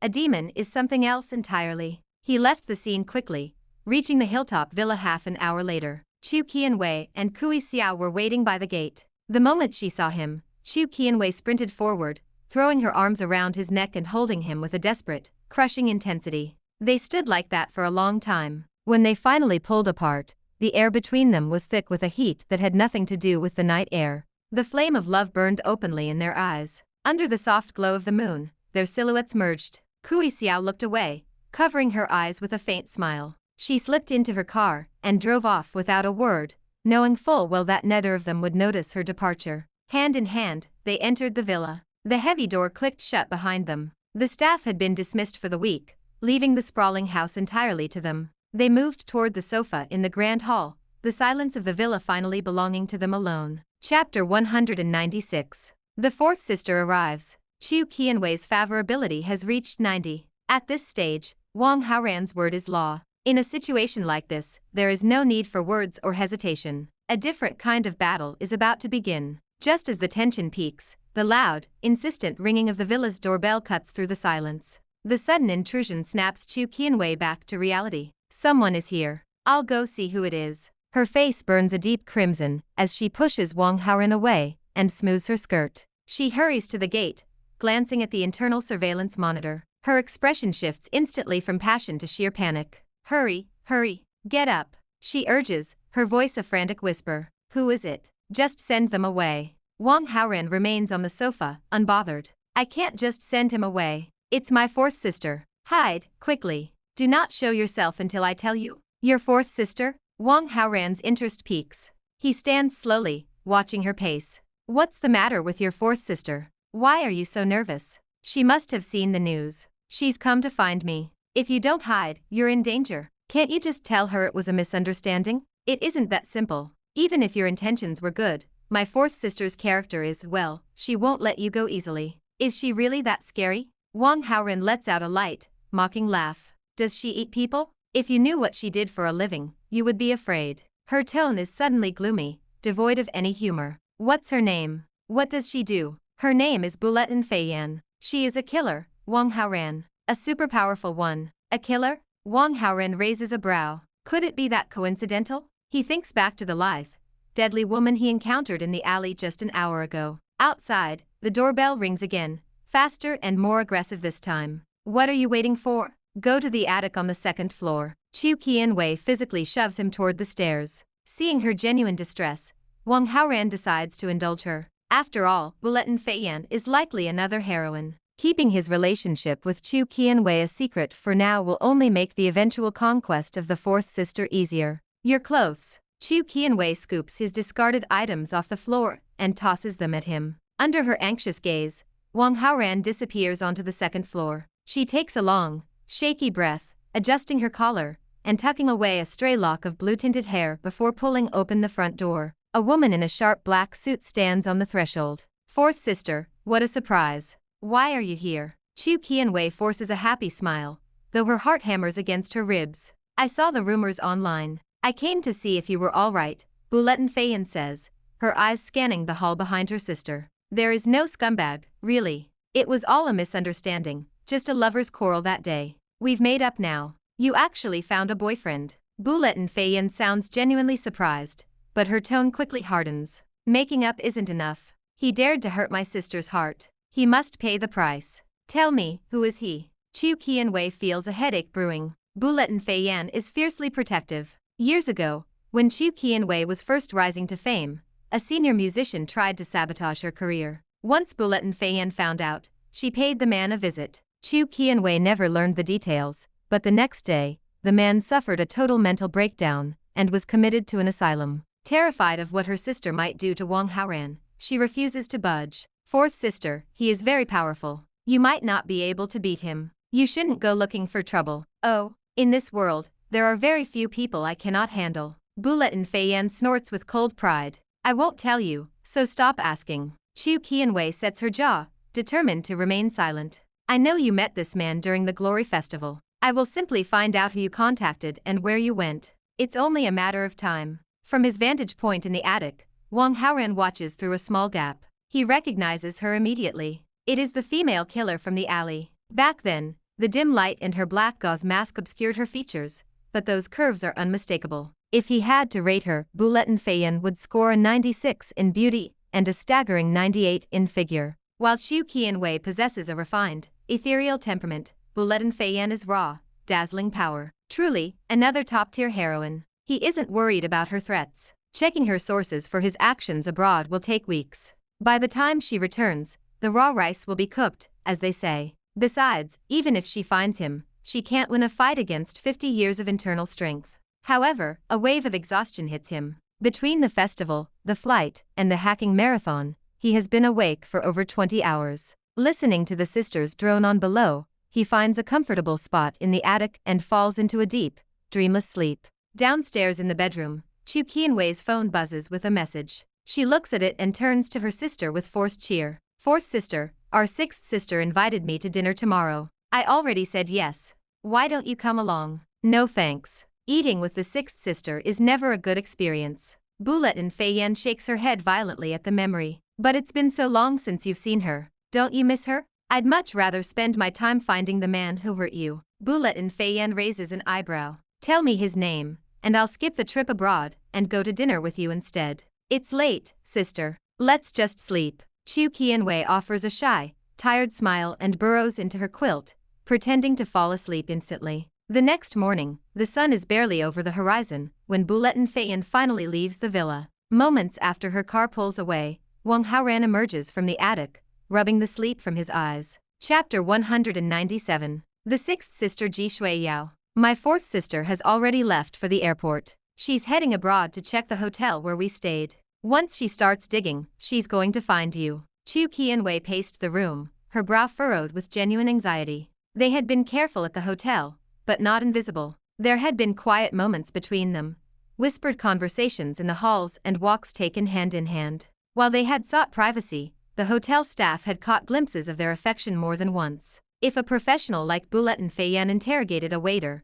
Wang Haoran's identity would be stripped bare in minutes. Your sister is a professional killer, Wang Haoran said, leaning back and making a slow, deliberate gesture of wiping his neck. He watched her reaction, adding a touch of feigned nervousness to his voice. When she finds me, she isn't just going to give me a lecture, is she? She probably won't kill you, but you will definitely suffer. Then what's the plan? I don't know. For now, the best thing you can do is stay right by my side. If she finds you while I'm there, I can step in and intercede for you. I suppose that's the only way, Wang Haoran replied casually. His mind, however, was already moving to more immediate matters. He stepped closer, his voice dropping an octave. Well, your sister is gone now. No one is here to bother us. Chu Qianwei looked at him, her expression a mix of regret and physical discomfort. I just woke up and realized, it's going to be a week. My cycle started. Wang Haoran slapped his forehead in theatrical depression. The timing was truly unfortunate.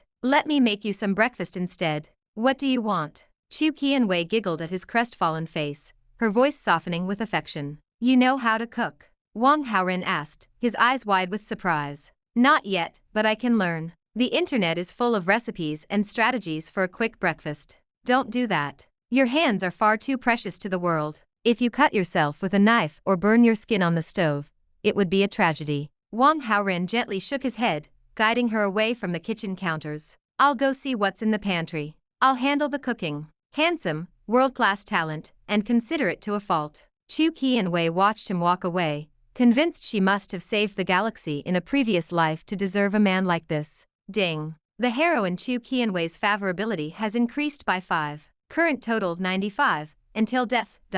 Ding. The host has influenced the plot. Reward 400 villain points. Wang Haoran barely registered the system chime. He knew that once favorability reached a certain threshold, even the simplest, warmest gestures were enough to anchor a heroine's heart. In reality, he wasn't much of a chef, but the offer had been made, and he had a role to play. He found a package of noodles in the kitchen and set them to boil. Lacking experience, the final product was bland and uninspired. He found it difficult to swallow his own creation. Chu Qianwei, however, ate with a radiant smile. She finished every strand and even drank the last drop of the broth as if it were a gourmet feast. A woman in love, it seemed, was incredibly easy to satisfy. Now that we've eaten, let's go out. I want to take you to meet someone, Chu Qianwei said, quickly clearing the dishes. I'll pass, Wang Haoran said, shaking his head. He had promised to stay by her side, but that had been a move born of a different intent. Since she was unavailable for the week, his motivation to play bodyguard had waned. Please come with me. I want to introduce you to my sixth sister. She looked down, a shy, nervous energy taking hold of her. It was the unmistakable look of a girl bringing her boyfriend home to meet the family. Your sixth sister? In that case, let's go. He agreed instantly. Every one of Chu Qianwei's sisters was a potential heroine. The fourth sister, Bulletin Feiyan, was currently out of reach, but the sixth sister was a fresh opportunity. He didn't intend to miss it. Chu Qianwei disguised herself carefully, pulling on a hat and oversized sunglasses before they set off. 40 minutes later, they arrived at a sprawling marine life museum. It wasn't long before Ji Shuiyao appeared. Wang Haoran felt his breath hitch as he performed a silent, professional evaluation. Beauty, 98. Figure, 96. Temperament, 96. Among the sisters he had seen, Ji Shuiyao possessed the most striking face. Her skin was pale and clear, entirely free of makeup, yet she possessed a natural radiance that required no enhancement. Even in simple, functional clothing, she stood out as the most beautiful woman in the crowded lobby. Sixth sister,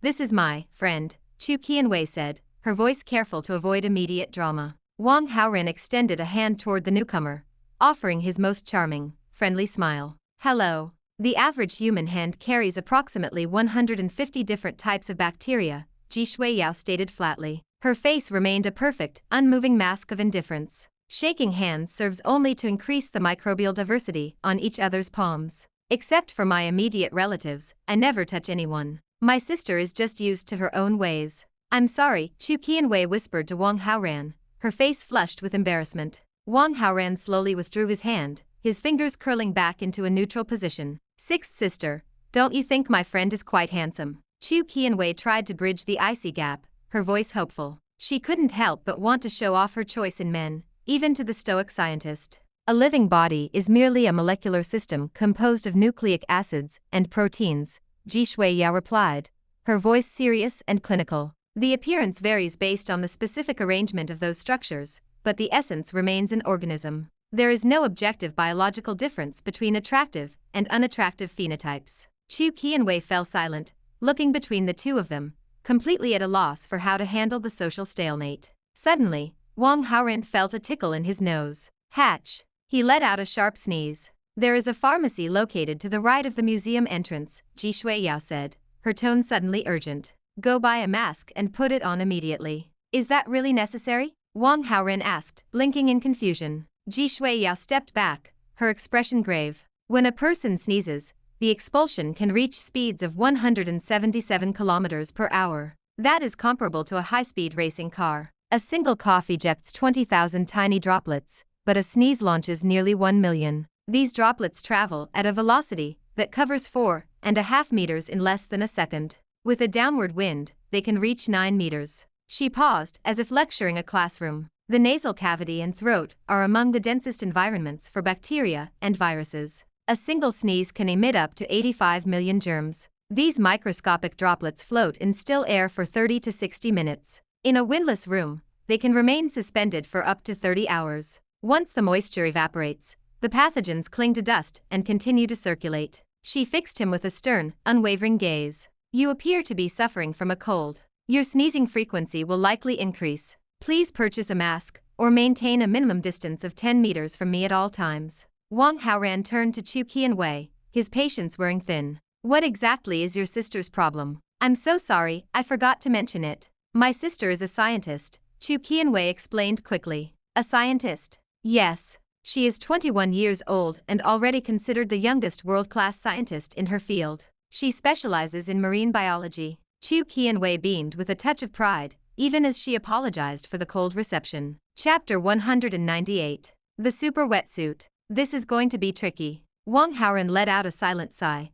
as he processed Chu Qianwei's detailed breakdown of her sister. His usual charm, the kind that broke hearts and opened doors with effortless ease, held no sway over a freak of logic like Ji Shuiyao. Winning her over wouldn't be a simple conquest. Ji Shuiyao continued to stare at him, her gaze clinical and unwavering. I happen to have a spare mask right here, Chu Qianwei said, fumbling through her bag. She produced a fresh, sealed mask, and handed it over to cover the source of his germs. Wang Haoran pulled the loops over his ears, feeling the sudden weight of social defeat. Satisfied, Ji Shuiyao finally looked away, focusing instead on her sister. Tomorrow, my colleagues from the Institute and I are exploring a newly discovered, uncharted area of the ocean. Do you want to come along? I'm actually quite busy, Chu Qianwei replied. Having finally reached the pinnacle of her musical dreams, her drive for the stage had softened. She wanted nothing more than to spend every waking moment with her lover, away from the prying eyes of the world. When the scouts went out to map the route,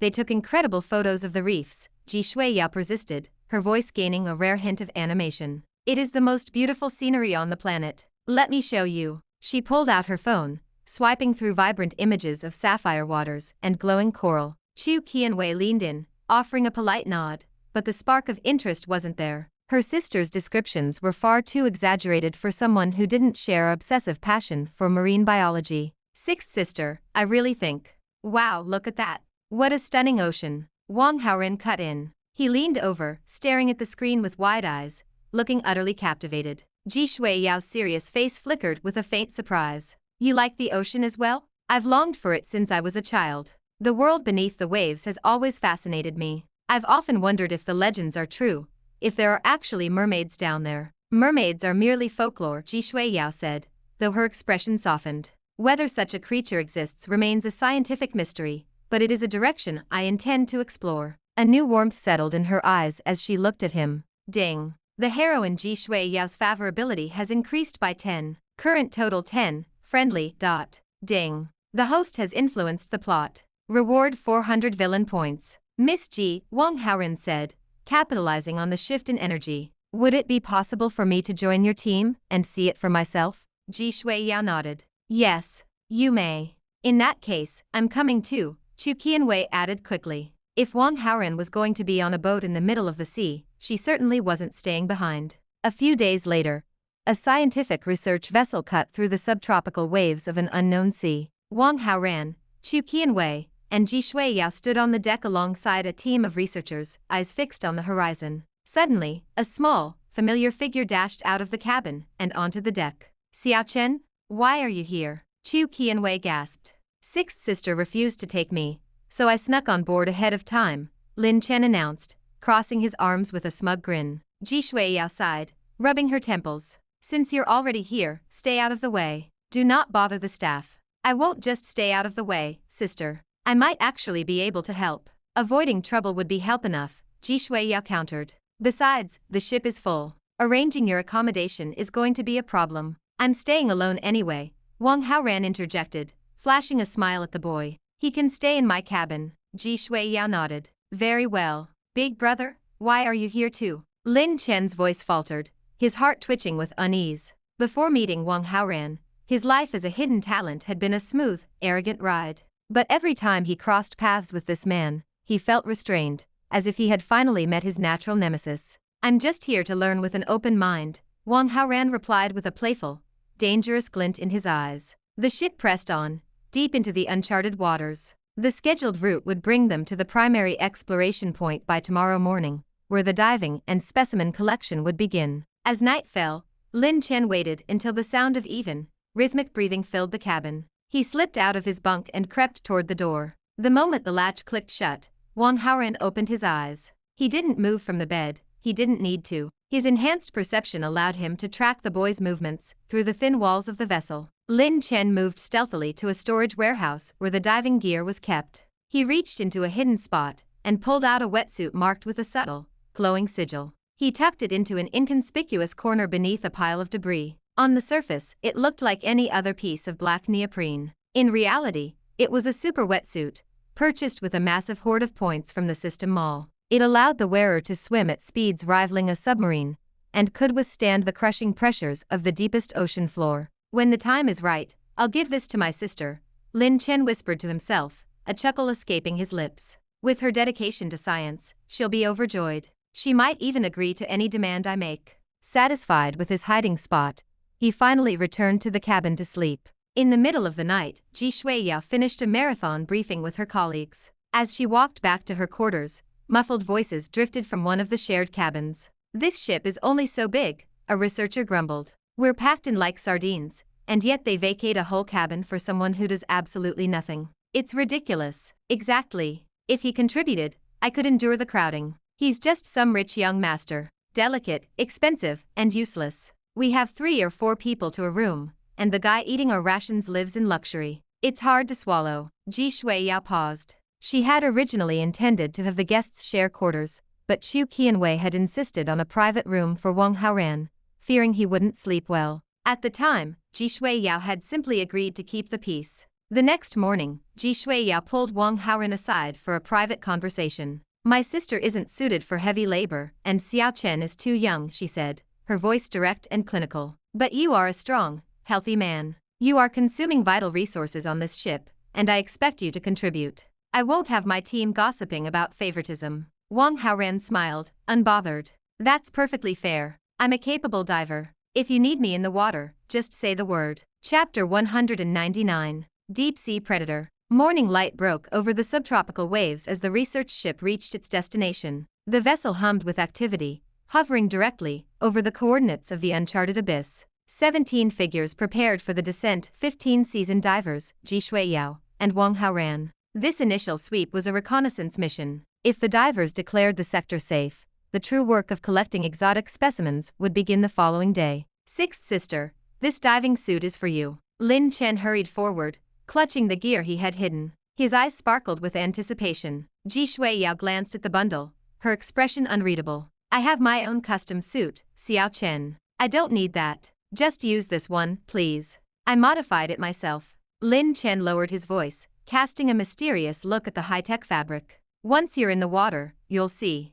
It's full of surprises. Ji Shuiyao hesitated. Her younger brother was a prodigy of erratic, but brilliant invention. If he claimed it was special, it likely defied standard engineering. She took the suit and retreated to her cabin to change. Out on the deck, Chu Qianwei adjusted the strap of her life vest, her gaze fixed on Wang Haoran. You aren't a professional diver. Please, stay on the boat. My skills are better than they look, Wang Haoran replied, offering a reassuring smile. He didn't mention the 1,300 villain points he had just traded for master-level diving proficiency. In terms of technique, he now outclassed every professional on the deck. He also had a silent advantage, the assist he had stolen from Lin Chen. Just be careful, Chu Qianwei insisted, realizing she couldn't sway him. If anything feels wrong, retreat immediately. Ji Shuiyao emerged, clad in the sleek, dark material of Lin Chen's suit. She walked over to Wang Haoran, her eyes scanning him one last time. Are you absolutely certain about this? Don't worry, I'm a professional. Fine. Ji Shuiyao wasted no more words. The team filed into the ship's internal submersible. With a hydraulic hiss, the vessel detached and began its plummet into the crushing dark. The submarine descended until the pressure stabilized at a depth the suits could withstand. Bright searchlights cut through the brine, revealing a world of impossible motion. Clouds of silver fry swarmed like a liquid tide, scattering before gathering again in shimmering spheres. Sea turtles paddled through the currents with aimless grace. Strange, nameless fish darted past, some as flat as paper, others as round as balls, and a few as thin as chopsticks. Larger shadows patrolled the periphery, their massive bodies radiating a quiet, predatory majesty. It was a beautiful landscape, but a lethal one. The 17 divers exited the submarine in a disciplined line. Wang Haoran pushed off into the water, feeling a surge of master-level intuition. Combined with the stolen supersuit, he moved through the water like a natural predator. Once he swam beyond the sight of the others, he began testing the suit's limits. Within 5 minutes, he understood its true potential. It was nothing short of legendary. He dove deeper, leaving the safety of the lights behind. Data flickered across his internal visor. He was currently 12,301 meters below the surface. The external pressure exceeded 11,000 atmospheres, a force capable of flattening a steel tank. Standard human diving ends at 40 meters. Advanced submersibles struggle past 7,000. Yet, this suit held firm at 10,000 meters, its internal climate perfectly regulated. His swimming speed was even more terrifying. He wasn't swimming so much as flying through the abyss. At this depth, the sun was a forgotten memory. The world was a void of absolute black. The suit's sensors compensated, generating a high-resolution schematic of his surroundings. The world appeared in grayscale, but every rock and creature was rendered in perfect detail. Number 17, please reply. Ji Shuiyao's voice crackled through the underwater comms.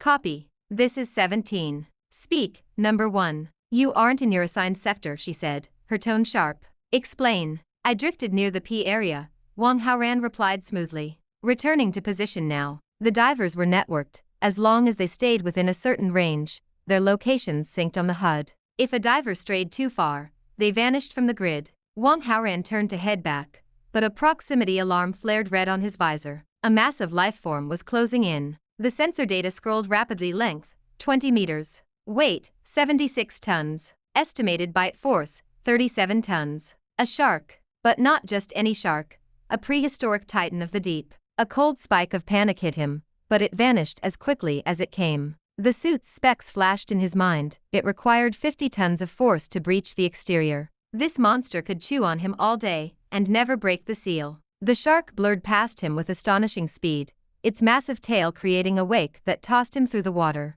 It was heading upward. Curiosity overrode his mission. Wang Haoran engaged the suit's acceleration mode and followed the giant. The beast leveled off between 6 and 7,000 meters. It circled a cluster of research detectors for several minutes, seemingly drawn by the faint hum of the searchlights, before diving back into the 10,000-meter trench. Before Wang Haoran could investigate further, Ji Shuiyao's voice returned to the channel, checking on the team's progress. One by one, the divers confirmed their tasks were complete. Wang Haoran didn't linger. He pushed off the seafloor and accelerated back toward the gathering point to meet the team. Chapter 200, Ocean Overlord. The divers retreated from the depths, the submarine docking with a metallic clang against the hull of the research ship. Sixth sister, how was the suit I gave you? Amazing, right? Lin Chen bounded toward Ji Shuiyao as she stepped onto the deck, his face beaming with unearned pride. Ji Shuiyao peeled back her hood, her expression cold and unimpressed. It's similar to my own gear. There's no discernible difference. She brushed past him without a second glance. She had a mission to run, and her mind was already calculating the next phase. Lin Chen froze, his smile withering into a mask of pure confusion. Ding! The host adjusted Lin Chen's super diving suit, causing him to fail in pleasing the heroine Ji Shuiyao. Reward 800 villain points. Lin Chen's protagonist Halo -40. Host's villain Halo +40. Standing among the crowd of explorers, Wang Haoran felt the faint hum of the system notification in his mind. He watched Ji Shuiyao take her place at the center of the deck. Everyone, report your findings, she commanded. Area A is safe. Area B is safe. Area C is safe. As the reports rolled in, the tension in Ji Shuiyao's shoulders began to bleed away. A rare, triumphant smile touched her lips. Safety meant the collection of specimens could begin immediately. During her own dive, she had glimpsed creatures that defied every known biological classification.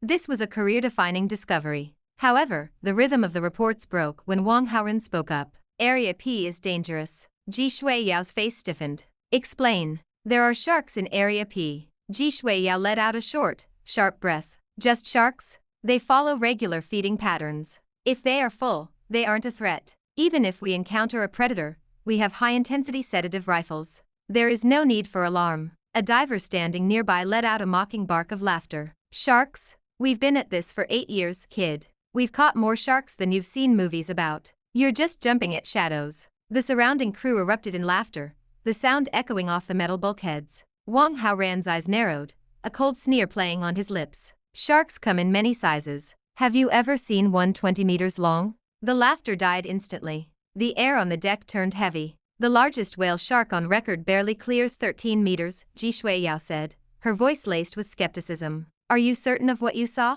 I'm not a biologist, Wang Haoran said, his voice steady and serious. I can't name the species, but I can tell you that creature was 20 meters long. I suggest you abandon that sector and find another collection point. Ji Shuiyao hesitated. This uncharted sea was a labyrinth of jagged reefs and lethal undersea vortices. Finding this one stable exploration point had taken days of grueling work. To pivot now would stall the entire mission. The searchlights are powerful, but the water plays tricks on the eyes, one of the divers argued. You're a layman. You must have miscalculated the scale. He's right, another added. No modern shark species reaches that size. Except for the Megalodon, a voice whispered from the back. Don't be ridiculous. Those have been extinct for over 1 million years. Ji Shuiyao stood in silence for a moment, weighing the caution of a stranger against the expertise of her team. She made her choice. We proceed tomorrow as planned. She was a woman of logic. To her, Wang Haoran was an amateur who had likely panicked in the dark. A 20-meter shark was a biological impossibility,